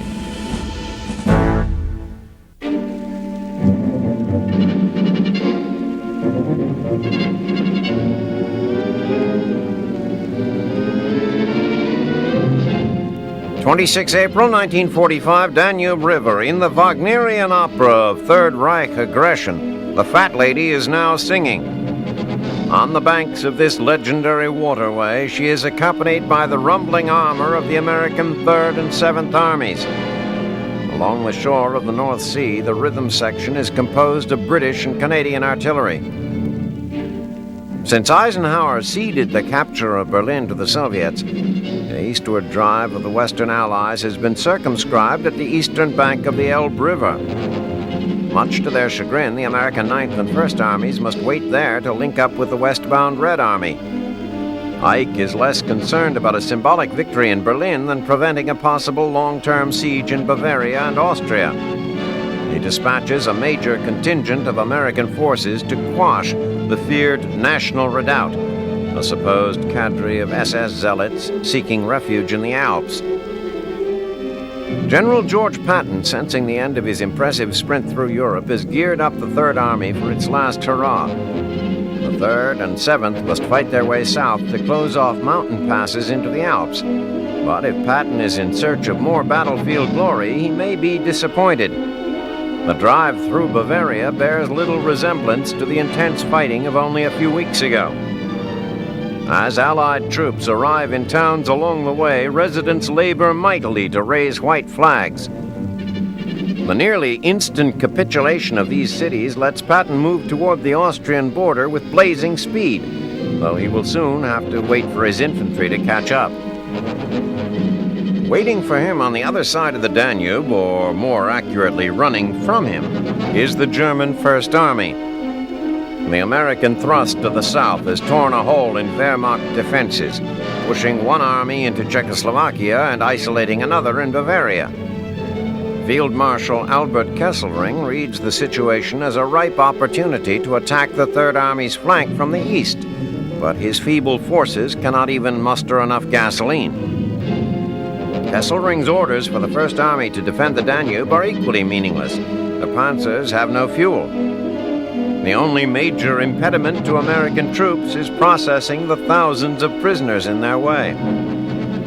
As towns continue to fall like dominoes in the face of the southern advance, Field Marshal Montgomery's forces streak toward Denmark and Holland. The British Second Army had encountered stiff resistance at Bremen, but a pincer maneuver finally choked the life out of defending Kriegsmarine and paratrooper divisions. Hamburg is next on the agenda, then on to occupied Denmark. The Canadian First Army, moving in the opposite direction into occupied Holland, has its eyes on Arnhem, site of Monty's humiliating Market Garden fiasco. This time, it is the Germans who are trapped behind enemy lines, and no one is coming to rescue them. If Monty's northern offensive has become little more than a mop-up operation, then the Third Army's mission is quickly turning into a day in the country. Even the fortress city of Regensburg falls to Patton's forces without a fight. Now, they hope to press on to the Alps and smash Germany's last hope for extending the war. General Alexander Patch's 7th Army, meanwhile, has an appointment with Munich. But before the GIs capture the birthplace of Nazism, they make a quick stop in a town called Dachau. Just off the town's main road is one of the most notorious concentration camps in the Third Reich. A sign above its gate reads, "Work brings freedom." For the thousands of Jews, gypsies, and other victims in the camp, freedom and death were synonymous. Until today. The 300 SS guards at Dachau are crushed by elements of 2 American divisions. The more troubling task for the horrified Yanks is dealing with the guards' handiwork. Some 30,000 inmates on the verge of death. The 7th Army's medics are left behind as the fighting men depart to rejoin the fray. They soon discover there are more than 2 sides in the battle for Munich. Townspeople have begun secret negotiations for the city's surrender, while loyal SS soldiers dig in for battle. The result is residents fighting Nazis, Nazis fighting Americans, and snipers hiding behind white flags. Patch's troops sort out the mess by 30 April, and Hitler's adopted hometown gets a new burgomaster, Uncle Sam. The 7th Army is dispensed with Munich in such short order that Ike sends Patch on to Salzburg, shifting the objective away from Patton's 3rd Army. Soon, the hills are alive with the sound of surrendering Germans. All resistance has melted away, and the Americans are moving through the picturesque Austrian countryside as fast as their jeeps can carry them. By late afternoon 4 May, Allied troops flood into Berchtesgaden from every direction, causing a great olive-drab traffic jam in Hitler's vacation hideaway. After fighting their way across the battlefields of Europe, this is the end of the line for these war-weary dog faces.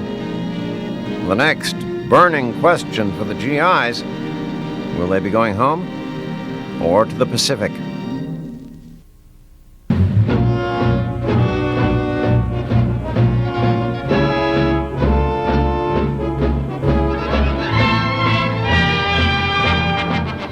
April 1945, Okinawa. Because of the persistent efforts of the American 27th Division, Highway 1 is open for business, a major crack in the painfully stubborn Shuri Line. It is a breakthrough the American command has wanted since the offensive began 9 days ago. 22 tanks met a premature end in the first day of the campaign, forcing Army General John Hodge to devise some means of clearing hills and highways.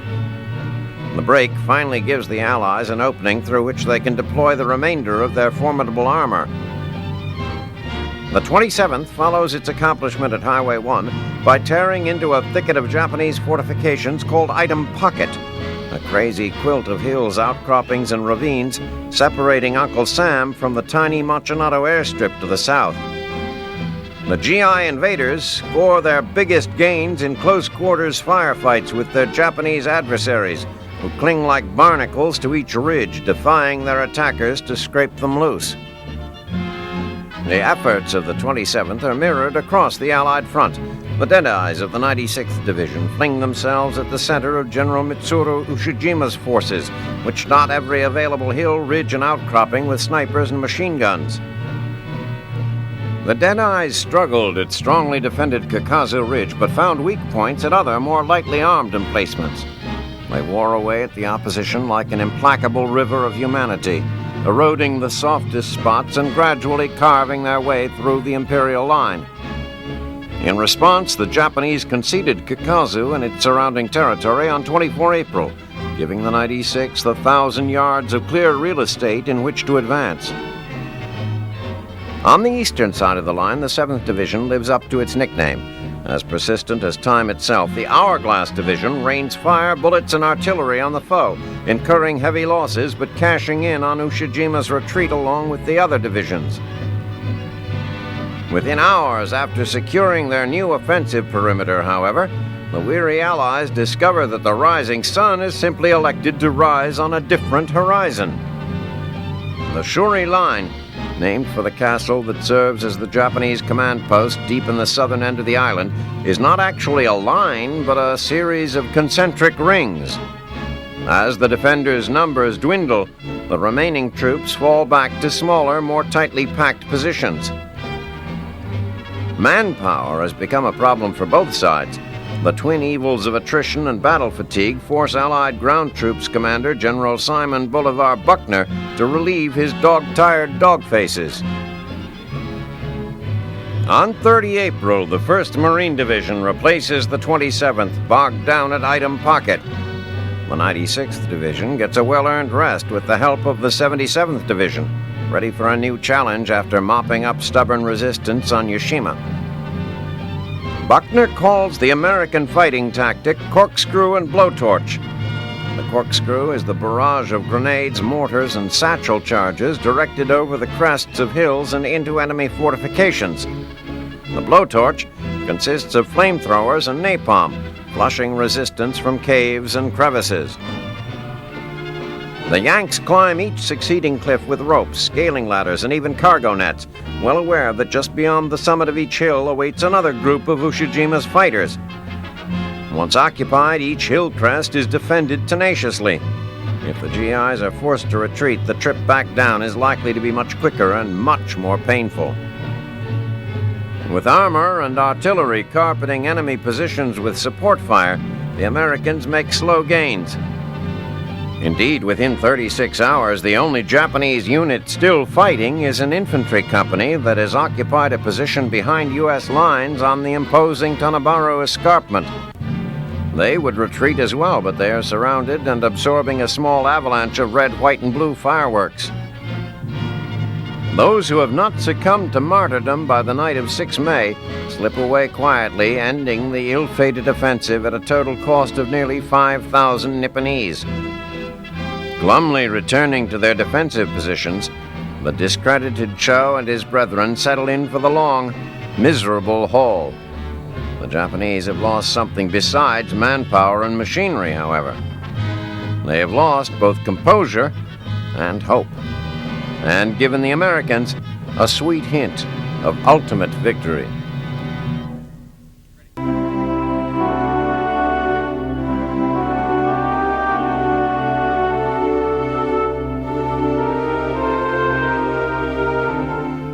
(24 April 1945, Milan, Italy. The end has come for Il Duce and his mistress, and he, at least, has been expecting it.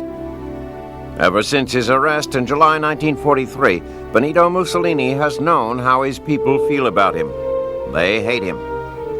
Mussolini's dreams of being a world leader have led Italy to suffer a humiliating rout in Greece, devastating losses in North Africa, and the worst, the enslavement of Italians to work in German fields and factories. Over the winter, his boyhood home at Forlì has been sacked by local residents and captured by the Allies during their advance on Bologna. Bands of partisans, mostly Italian communists with some Italian socialists thrown in, roam the countryside looking to drive Mussolini's fascists and the Germans out of Italy. Mussolini spent the winter holed up at Lake Garda, watched by the German ambassador to Italy, Rudolf Rahn. Mussolini escaped Rahn only once, last December, when he managed to make a public appearance in Milan. He spoke before a carefully selected fascist audience which cheered him, but still Mussolini had to travel back to Lake Garda like a prisoner. Afterwards, he began to speak frequently of death. But his hope of surviving the war was renewed somewhat in March, when he learned that the Allies were within 60 miles of Berlin and also massing south of Bologna. But after a week, Mussolini realized it would be dangerous to stay in Milan. First Bologna fell, and then the Allies crossed the Po River. Allied planes strafed the streets of Milan, and partisan forces mass in the city. That evening, Mussolini leaves for Como, followed by several armed bands, and Clara Petacci, his mistress. Both Mussolini and the Germans accompanying him have tried to convince her this is a bad idea, but Clara, who has been infatuated with Mussolini since she was a child, refuses to listen. The two are waylaid and executed by partisans, as are 15 other fascists traveling with them. The next day, all the bodies, including Mussolini's and Petacci's, are loaded into a moving van and trucked back to Milan, where they are dumped in a square by a filling station. Men and women throng the square to demonstrate their exact feelings for Mussolini. Soon the crowd is howling, jeering, hissing, spitting. They rush to the bodies to show their fury over Italy's futile sacrifices in the war. Someone even fires shots into Mussolini's corpse. As the frenzy of hate grows worse, a church official intervenes to keep the crowd from tearing the bodies to pieces. The bodies of Mussolini, Petacci, and others are hung up by their heels. A partisan, concerned about decency, pins Clara's skirt between her legs. After dark, Allied authorities remove the bodies. Mussolini is buried in a Milan cemetery. Italy's 23 years under fascism and its charismatic strongman have finally come to an end.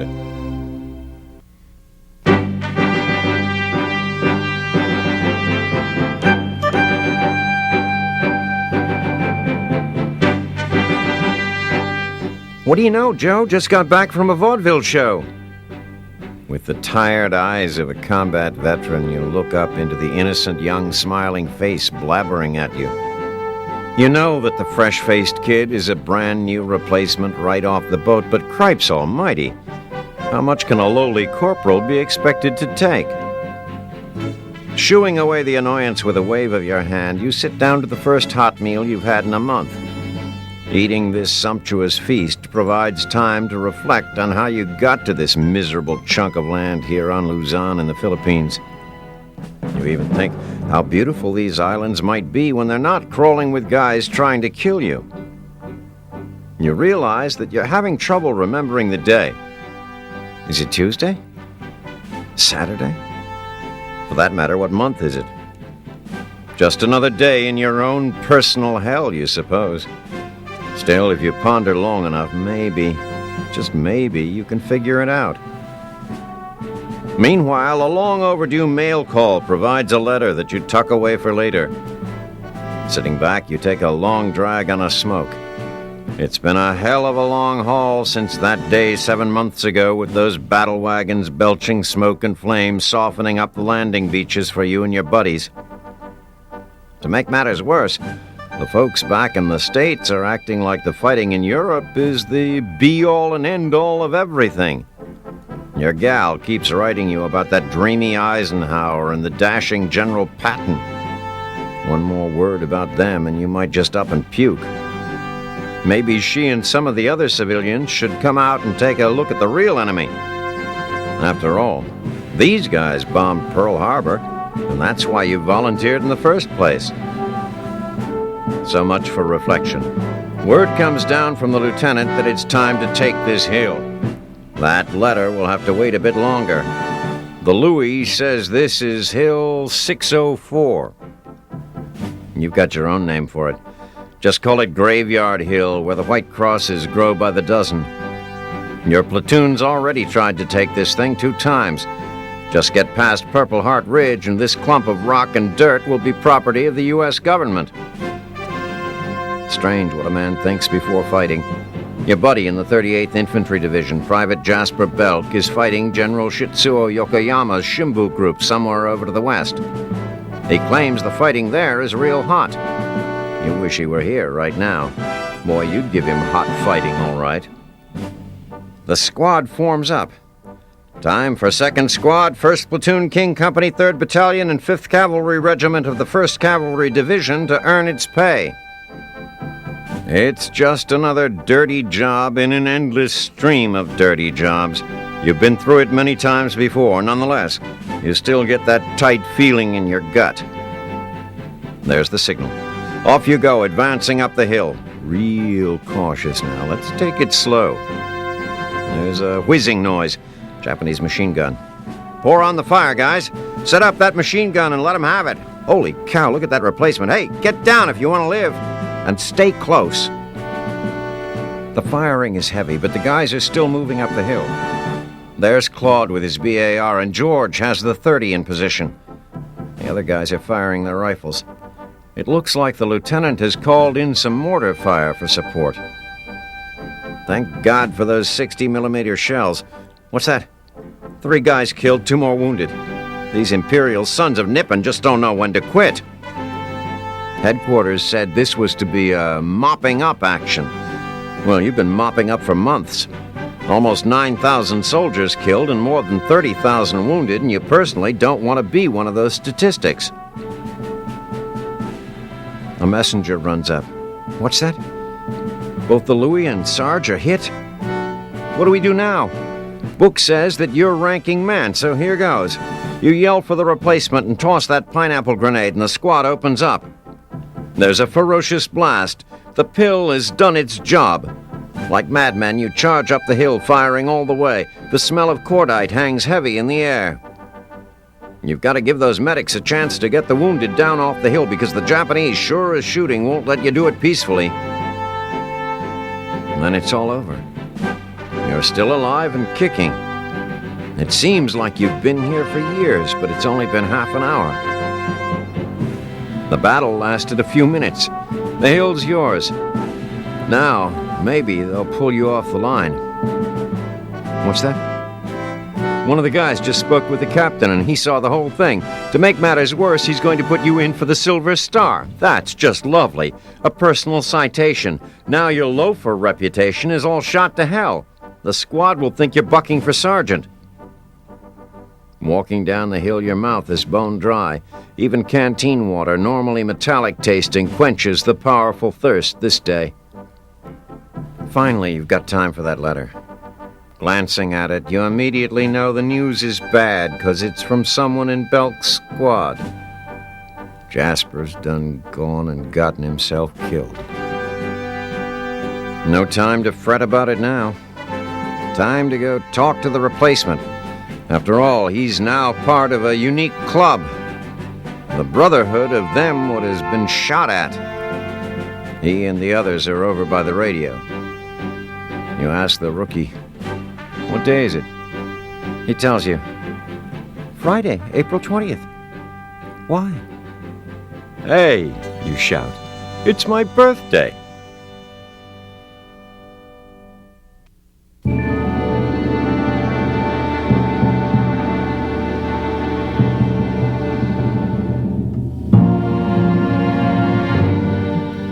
April 1945, Caserta, battered and diminished with their defensive lines cut in two, the commanders of the German forces in Italy begin formal surrender negotiations.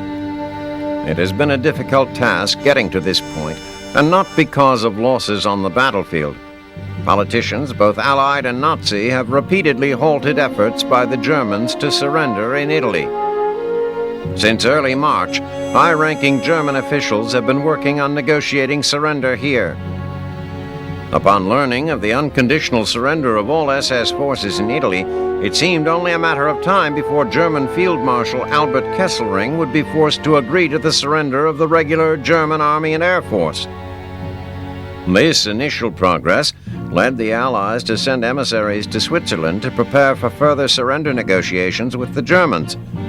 The mission was dubbed Operation Sunrise. But Operation Sunrise quickly landed in a twilight zone. Kesselring suddenly became unavailable. He was flown back to Germany in Hitler's private plane to shore up the German Western Front after the Allies crossed the Rhine at Remagen. Then the Soviets, furious because they believed they'd been deliberately excluded, threw a wrench into the negotiations. Soviet Foreign Minister Vyacheslav Molotov demanded the Allies not talk to the Germans without the Russians present. The Americans aren't inclined to include them, doubting the Russians would return the favor. The Soviets have been claiming that they bore the brunt of the war with Germany and likely will seek to install communism wherever they prevail. Nevertheless, the Soviet bears' rage over being excluded continued to grow. The Americans, chiefly Supreme Commander Dwight Eisenhower and Chief of Staff General George C. Marshall, tried to reassure Molotov and his boss, Joseph Stalin, that they weren't being left out of the loop. Both sought to appease Stalin because they want the Soviets' help in the event an American invasion of Japan becomes necessary. While the Americans and the Soviets burned up the lines of communication, Kesselring returned to authorize the surrender of German ground and air forces in Italy. But then, the Nazi SS chief stepped in. Heinrich Himmler ordered all contact with the Allies suspended. Back in Italy, the Allied drive north to the Po River began. German defensive lines soon collapsed. Now, General Mark Clark's U.S. Fifth Army has reached Verona and cut the German Army Group C in half. German soldiers begin to surrender en masse, apparently deciding not to wait for their leaders' blessings. On 28 and 29 April, the Germans and the Allies, including the Soviets, send representatives to Caserta, Italy, to take care of the formalities. On 29 April, the Germans reluctantly agreed to an unconditional surrender of their forces in Italy, including German defensive positions in the so-called Alpine Redoubt. On the same day in Berlin, Hitler makes his final preparations for suicide. True to form, he will leave others to deal with the horror he has perpetrated on the world.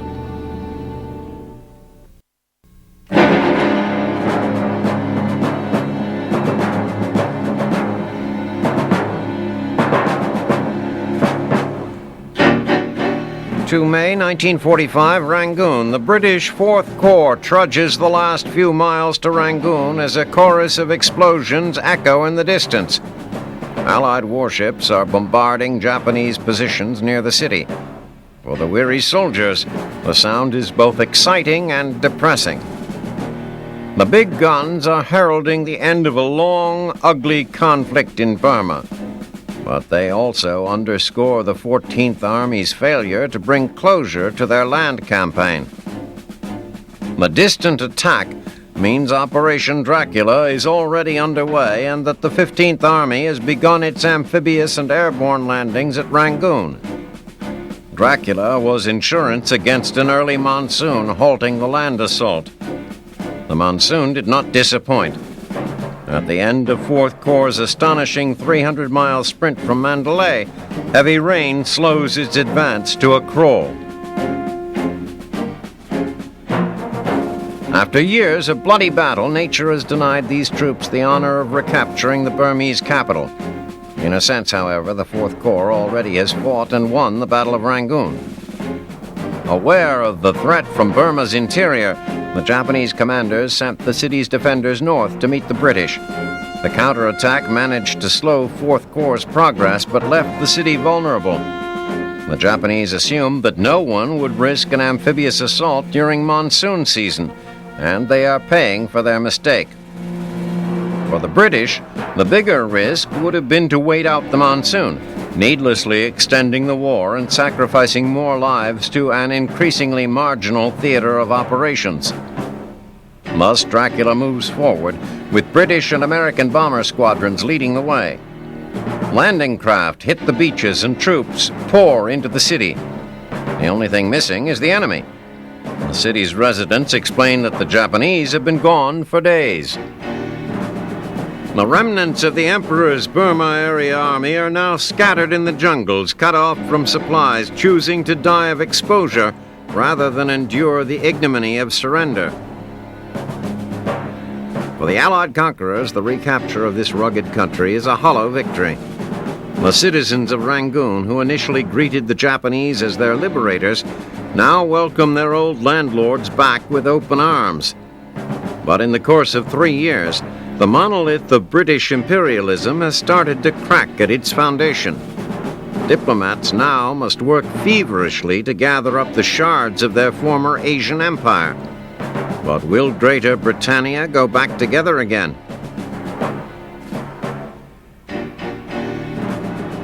The American mission in Burma was more limited. They simply wanted to keep China in the war, and that goal has been accomplished. Yet, with the war entering its final months, China's usefulness is in doubt. The treacherous supply route from India to China, paved with the blood of American servicemen, has become a fine thoroughfare for Chinese smugglers. Named the Stilwell Road by Generalissimo Chiang Kai-shek in dubious homage to the forthright General Joseph Stilwell, the route is doomed to become so much surplus property at war's end.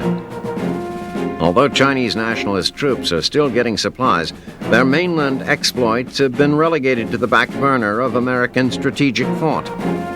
The Pacific War is all about islands now, and the U.S. Marines are hopscotching their way to Japan. Chiang has lost his place at history's table. The petulant and sometimes perfidious Chinese leader has been difficult to deal with. Just ask Stilwell, whose straight talk ultimately got him yanked from the Generalissimo's inner circle. Chiang's diminished status among the Allies is not his greatest concern, however. As the war winds down, he looks nervously to northwest China and the Great Bend of the Yellow River. Out there, beyond the Great Wall, Mao Zedong's communists wait, biding their time.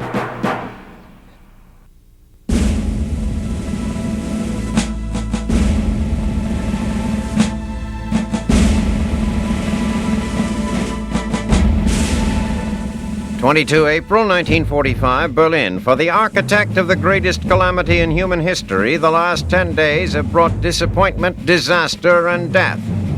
Adolf Hitler has weathered the betrayals of those closest to him and continues to play the role that his self-shaped destiny has cast for him.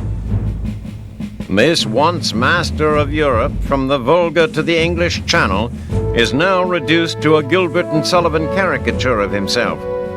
Brooding, raving, issuing orders to units that have long ago ceased to exist, Hitler declines to take personal command of those troops willing to fight to save what is left of Germany. Instead, in a last Wagnerian gesture, he marries his mistress, Eva Braun, the crashing of Russian artillery forming their wedding salute. No sooner than the ritual is complete, the city's commander promptly informs Hitler that further resistance can only save him for 24 hours more.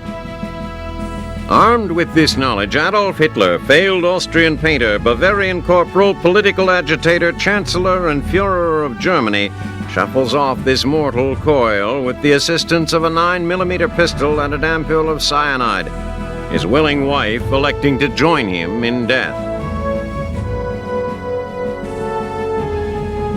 Outside the bunker, the last vestiges of the once proud Wehrmacht die as well. Raw recruits and grizzled veterans are caught between Scylla and Charybdis. Surrender and face the implied horror that Soviet captivity holds, or fight to certain death. For some, the breakdown of military authority negates the fear of summary execution. In the maelstrom of battle, slipping away and into civilian clothes becomes an attractive option. An overriding sense of duty forces most German soldiers to stay at their posts. Fighting and falling back toward the city center, what is left of one of the finest military forces in history is extinguished under a cacophony of shell bursts, rifle and rocket fire. The Russian soldiers will always remember the smoke and fire that engulfs them as they break into the suburbs of Hitler's lair. Death seems to lurk at every corner as the Nazi defenders fight with a fury born of desperation. The fighting is intense, ceaseless as they near their goal of the Reichstag in the city's center. Buildings collapse under the weight of point-blank artillery fire. Oil and diesel fuel, the lifeblood of armor now hemorrhaging, are everywhere as choking, thick black smoke marks the final stand of the steel dinosaurs from both sides. Machine gun and rifle fire force buddies to ground, followed by the gut-wrenching pain of realization that a comrade of campaigns from the depths of Mother Russia, across Poland and now to Hitler's doorstep, will never again return to the steps of his birth. Onward, ever onward, to the Reichstag itself, where the Black Crows of the SS fight more like demons than men until the Soviet banner, planted and unfurled atop the battle-scarred structure, screams like a beacon, victory! The city is ours. At noon on 2 May, a ceasefire ordered by Soviet Marshal Georgy Zhukov goes into effect. The surrender of the city signals, for all intents and purposes, the end of the Second World War in Europe. But for those who have participated in its last major battle, the hell of the past 10 days has imprinted itself indelibly on their psyches. But the city of Berlin was never about soldiers. or about the Nazi Party, which had never won the city in free elections. It was about Berliners.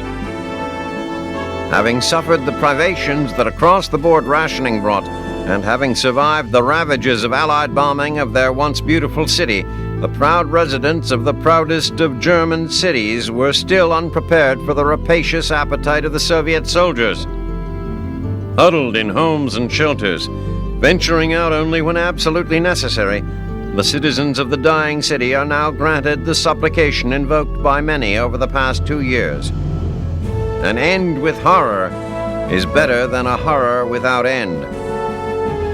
The German forces still remaining in the field are left to govern their own department under their new leader, Grand Admiral Karl Dönitz. Although the Soviets have harried them in their relentless retreat toward the Western Allies on the Elbe, Berlin has served as somewhat of a breakwater, keeping the full weight of the Bolshevik horde from engulfing them in a wholesale slaughter on the plains of central Germany. But now, Berlin has fallen. Hitler is dead. What the future holds for the city and its occupants, only its conquerors can say. Having proven that they can win a war, their next test may be even harder: winning the peace.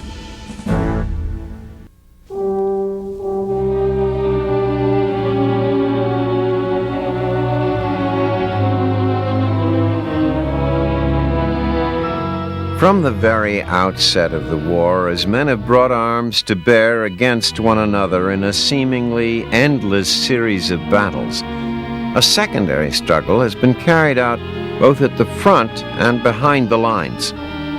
In this battle, doctors fight to save the lives of the wounded, trying desperately to put back together what technology and hatred have so readily torn apart. Their performance is remarkable. Working under conditions totally in conflict with their task, these men and women perform medical miracles day in and day out. A steady stream of young men who have been injured in combat pours into hospitals where the doctors labor, sometimes in vain, to mend their broken bodies. From here, they are transferred to areas far removed from danger, where they can continue their journey on the road to recovery. But among the men who enter these hospitals, there are those whose bodies are not bleeding or broken, yet whose wounds are as deep and devastating as any the doctors will treat. 2 out of 10 casualties of the war show no outward signs of injury, yet their hurt is as real and painful as those who are carried in on stretchers. The condition goes by many names and manifests itself in many ways. But the simple truth of the matter is that any man exposed to the horrors of war for an extended period of time will reach a breaking point. His mind will no longer tolerate a world filled with violence, agony, terror, and death. In defense of the spirit within, his brain will cease to function as it has in the past. His mind will refuse to respond to the demands of an unbearable reality. Uncontrollable shaking, the inability to speak, fits of anger or tears. The symptoms are many, but the cause is singular: a prolonged exposure to the horror of war. Doctors have developed techniques to help them cope with the fears and anxieties that have disabled them, and in doing so, alleviate the outward symptoms which have brought them here. A man who was knocked unconscious by the blast of a Japanese artillery round had lost all memory of anything prior to that moment in his life.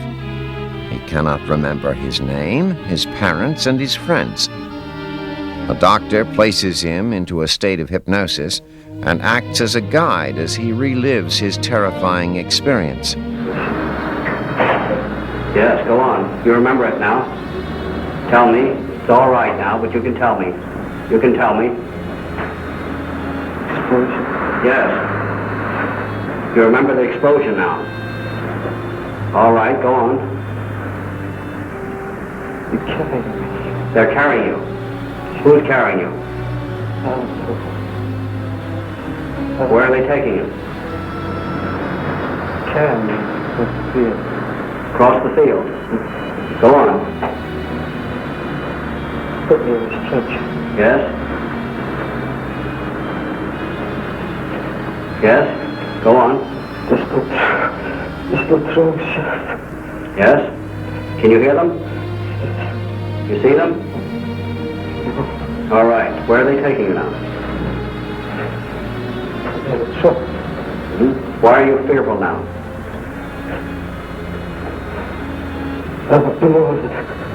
You don't want any more.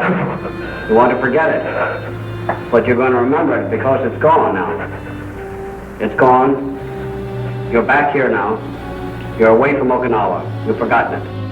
Returned to a normal state of consciousness, he is able to remember the shelling and put it in perspective.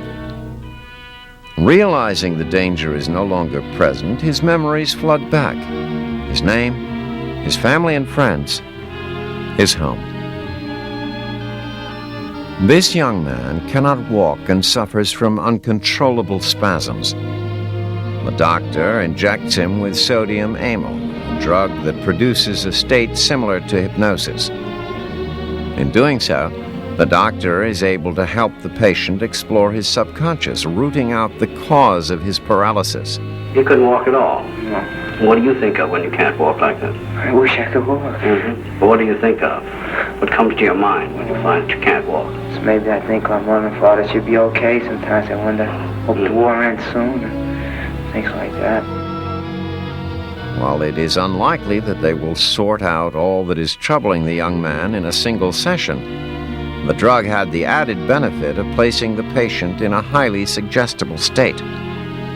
The doctor is able to replace the notion of paralysis with that of normally functioning legs. Though not fully cured, this soldier has regained the ability to walk, a major step on the road to recovery.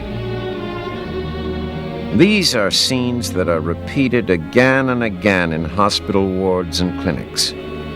Men, their spirits crushed and their minds in revolt, are nursed slowly back to a point where they can rejoin their loved ones and begin to build for themselves a life free from fear and pain. Their battle may not be over. They have been able to put the war behind them and will now try to pick up the pieces and carry on. But if it is true that we are all products of our past, that who we are is determined to a greater or lesser degree by what we have seen or done, then these men, indeed all the men who have served in combat, may never fully put their past behind them.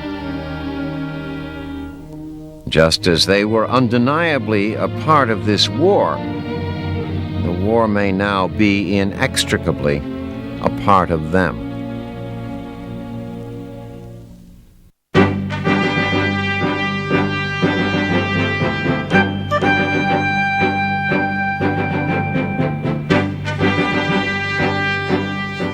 April 1945, Berlin. Adolf Hitler's last will and political testament have made Grand Admiral Karl Dönitz his successor. Dönitz has but one item on his agenda, and it has nothing to do with fighting to final victory. From his headquarters in the northern city of Flensburg, the last head of state of the moribund Third Reich is desperate to save as many German soldiers and civilians as he can from the not-so-tender mercies of the Red Army. That requires keeping open the door across the Elbe River for as long as possible. By 4 May, German representatives have successfully negotiated the capitulation of all forces in Holland, northwestern Germany, and Denmark. British prima donna Field Marshal Bernard Montgomery alone signs for the Allies. For Dönitz's plan to work, Supreme Allied Commander Dwight Eisenhower also will have to agree to accept a partial surrender. On 6 May, Dönitz sends General Alfred Jodl to Eisenhower's headquarters at Reims, France, to plead for just that. Never one to betray an ally, Eisenhower refuses to entertain any proposal that does not include the words unconditional surrender on all fronts. He knows Dönitz wants desperately to avoid surrendering to the Russians, but he will have none of it. Perhaps Ike's lack of sympathy for Dönitz reflects his recent visit to the newly liberated concentration camps and the horrors he beheld there. Regardless, when Dönitz receives word of Eisenhower's intransigence, his dilemma is clear. Sign, or have the entire Western Front closed not only to military personnel, but to German refugees as well. On 7 May, Jodl sends word to Dönitz from Reims that Ike wants the surrender signed before the day is over, with the terms to go into effect in 48 hours. Convinced no better offer is forthcoming, Dönitz authorizes Jodl to accede. Jodl signs documents on 8 May agreeing to Germany's unconditional surrender to all the Allies. Ike instructs him that representatives of the Reich are to present themselves in Berlin the following day to ratify the surrender in front of a Soviet delegation. Thus, on 9 May, with cameras rolling, the chief of the German Armed Forces, General Field Marshal Wilhelm Keitel, enters the room at the former engineering school at Karlshorst, followed by representatives of both the German Navy and Air Force. Within a few minutes, World War II in Europe is officially over. As word spreads to Wehrmacht units still in the field, local commanders begin to capitulate. Army Group Kurland surrenders to the Russians the next day. On 11 May, the remnants of Army Group Center, which only 3.5 years earlier was poised within 15 miles of the Kremlin, lay down their arms just east of Prague. Although some small units continue to fight to gain the West, they are too weak. Slowly, inevitably, its pulse growing fainter and fainter, that once mighty giant, the Third Reich, dies. Europe stands in the epilogue of a hellstorm of vanity, madness, and murder that began as far back as August 1914. Millions are dead. Millions more are displaced, some undoubtedly forever. The question now is, what next? For the Allies, there is yet an enemy in the Pacific to be defeated. For most Europeans, it is time to collect what remains of their lives and try to rebuild. But for this moment, for soldier and civilian alike, there is one overriding truth that must be savored before the first steps toward a normal life can begin. The war is over.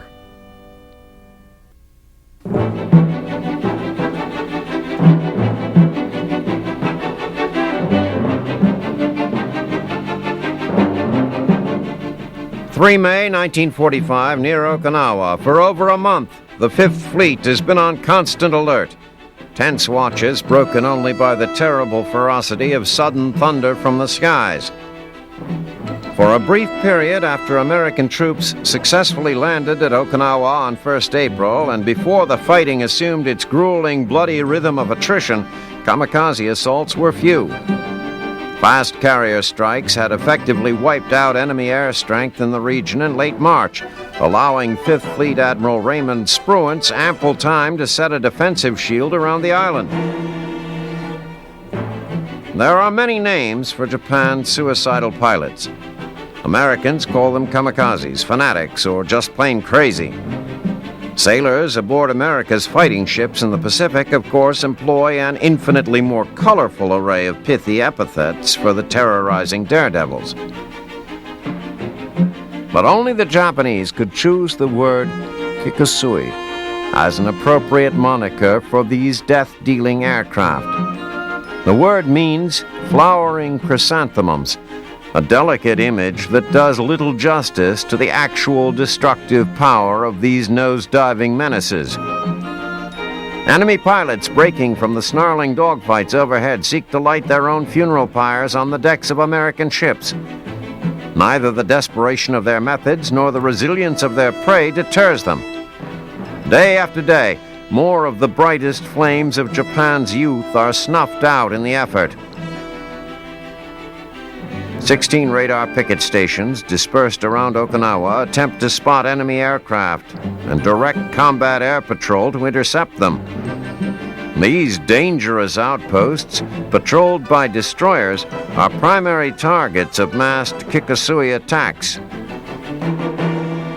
The Japanese believe that if they can breach these outer defenses, the Navy vessels supporting and supplying troops of the 10th Army will be the proverbial sitting ducks. Few destroyer crews have stories to rival that of the frenzied Malay over Aaron Ward. In the midst of a sunny afternoon, the crew goes to general quarters when enemy dive bombers are detected. One Japanese pilot comes under fire and veers off to splash abreast of the ship, the violent impact flinging parts of the plane harmlessly onto the deck. Before crewmen can thank their lucky stars for the narrow escape, another plane bears down on them, flaming already from direct hits, and releases a bomb which explodes in a geyser of spraying gasoline and burning debris.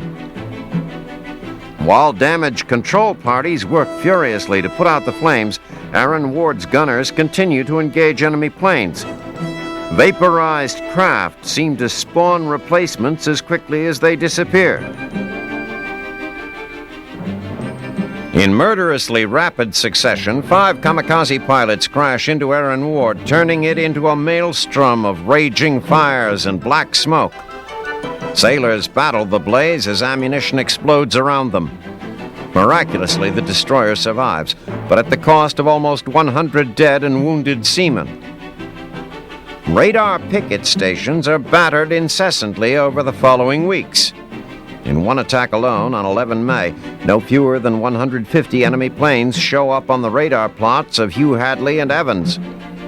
Once again, the destroyers are hit by multiple kamikazes, but like punch-drunk prize fighters, reel and come up swinging until the final bell. 5 suiciders crash Evans, and Hugh Hadley trades blows with 10 Zeros at once. All 10 go down, but not without inflicting serious damage. Both ships are visited by the twin plagues of fire and flood as crews race madly to control both. Yank pilots shoot down 50 enemy planes and the destroyers a combined 27. Some Zeros are literally ridden into the sea by their pursuers who may have run out of ammunition, but not good old Yankee stubbornness. Both ships are towed back to base for repairs and suffer heavy casualties, but the fact that they survived at all attests to the uncommon skill and valor of their crews. It's a tough day at the office throughout the fleet as Admiral Mark Mitcher's fast carrier force receives the signature fiery calling card of the kamikaze. A pilot making a shallow dive crashes into the flight deck of flagship Bunker Hill, and almost immediately afterwards, another slams nose into the flag office, killing 3 officers and 11 men on the Admiral's staff. Exploding bombs send fires spreading through fully fueled and armed planes as neighboring destroyers close in to direct their pumps onto the burning hangar deck. Admiral Mitcher is forced to transfer his flag to the Enterprise, unaccompanied by more than 400 of his men, who are either dead or missing, and another 264 wounded.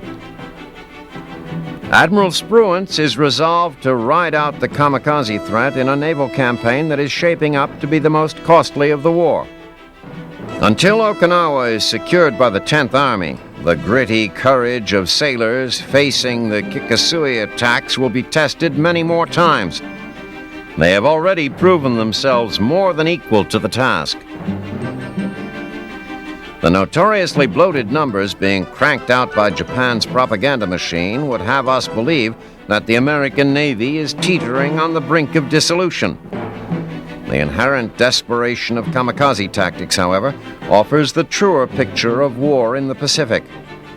Japan's hopes for victory are dying a little more each day, and the flowering chrysanthemums of the Kikasui will form the funeral wreath on a watery grave.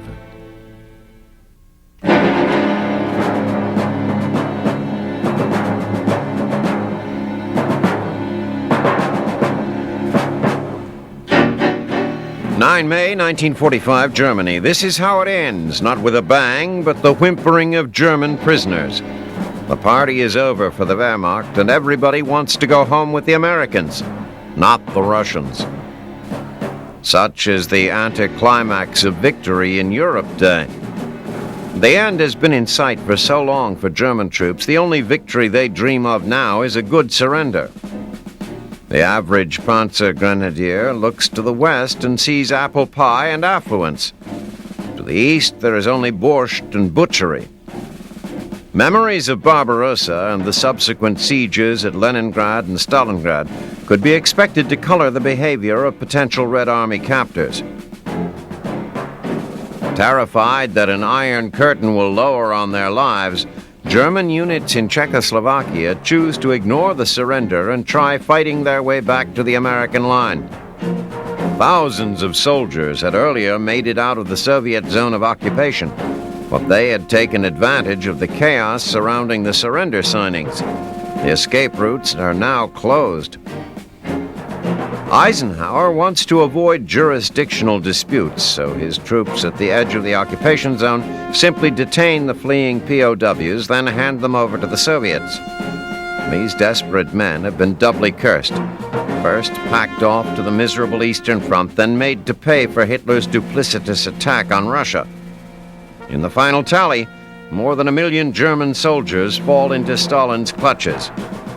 The road back to Hausfrau and Hofbrau will not be pleasant if the prisoners made it back at all. Ike will have to disregard requests from Czech forces to come to their aid. That would send American forces well inside the agreed-upon occupation boundaries. To the north, Field Marshal Montgomery's forces actually need to backtrack after chasing the Germans far inside the Soviet zone. These boundaries had earlier been drawn by the British and grudgingly accepted by Roosevelt. Now Stalin is demanding all his promised territory. After finally defeating the war machine of the Third Reich, the Western powers have no wish to incite the wrath of the Russian bear. The Soviets have been bloodied like no other ally, losing some 13.5 million soldiers to the twin threats of Russian winter and German bullets. But the Red Army's ordeal only seems to have made it stronger and more intimidating to the West. The lone voice of dissent is Winston Churchill, who continues to push for Ike's troops to hold their ground, keeping the Russians as far away from Britain as possible. Churchill's own chiefs of staff could not disagree more, and more importantly, neither could Harry Truman. The fledgling president sends a clear message from across the Atlantic. The documents signed at Yalta would be honored. GIs would trade toasts with Soviet comrades in arms, not gunfire. There is plenty of backslapping to go around as the gunfire diminishes and isolated German garrisons begin to surrender. For most GIs, the exultation that they have survived is tempered by the sobering fact that there is still a war going on in the Pacific. Although U.S. forces are sitting on Emperor Hirohito's front porch, the Yanks in Europe know that they are the extra muscle needed to break down the front door.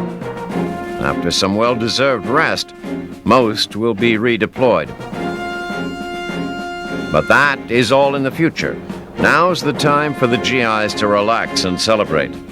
Whatever lies ahead, these men and women can take pride in knowing that they defended freedom when it was most threatened, and in the process, helped vanquish one of mankind's greatest evils.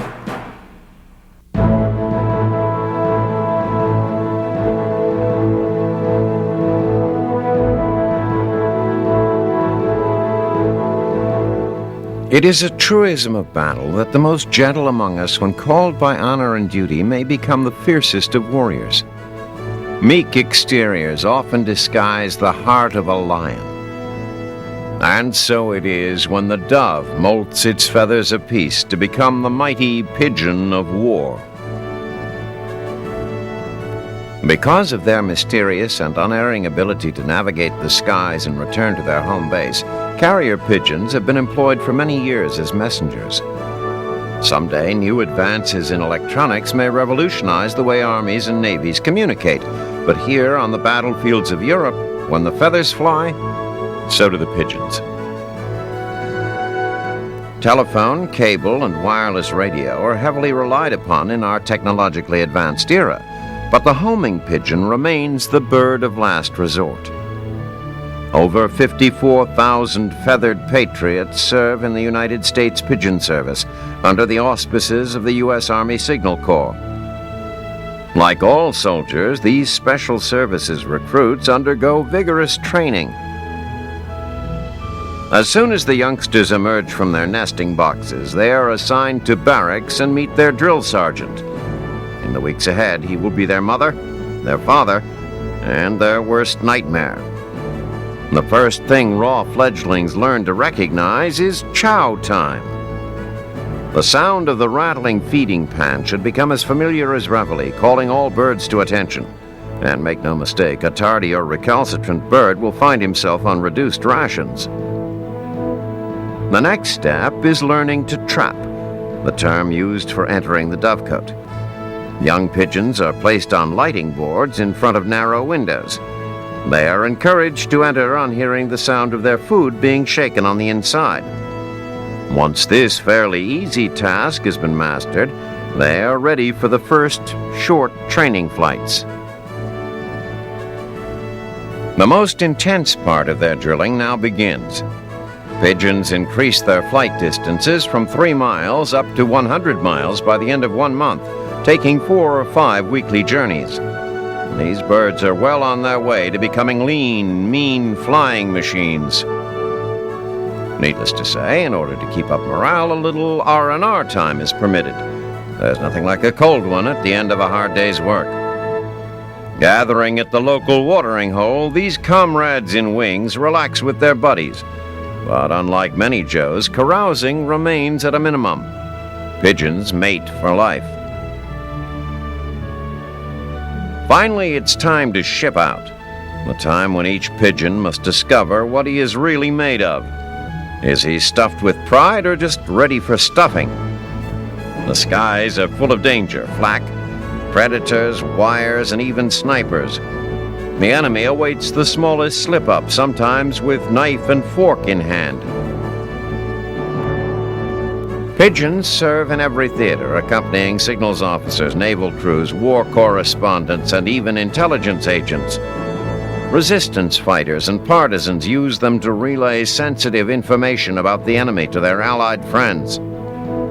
Pilots take them along on missions, and if forced to ditch, these special couriers relay their approximate positions to rescue units.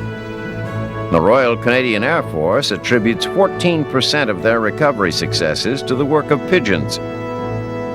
Unsung heroes, you say? Not these fearless fowl. Many are known by name. President Wilson, Lady Astor, Jungle Joe, and the Burma Queen. Perhaps no U.S. bird has achieved the fame and honor of the aptly named Little G.I. Joe. In the Italian campaigns, mountain peaks often interfered with radio signals. When British troops planned an attack on Colvivecchia in 1943, they expected to face German resistance and ordered American air support to soften up the town before they entered. To their surprise, the enemy had retreated, leaving them on ground scheduled for a U.S. bombing. All attempts at communication failed until Little G.I. Joe was sent aloft. Covering 20 treacherous miles, Joe delivered his crucial message just as American bombers were warming up on the runways.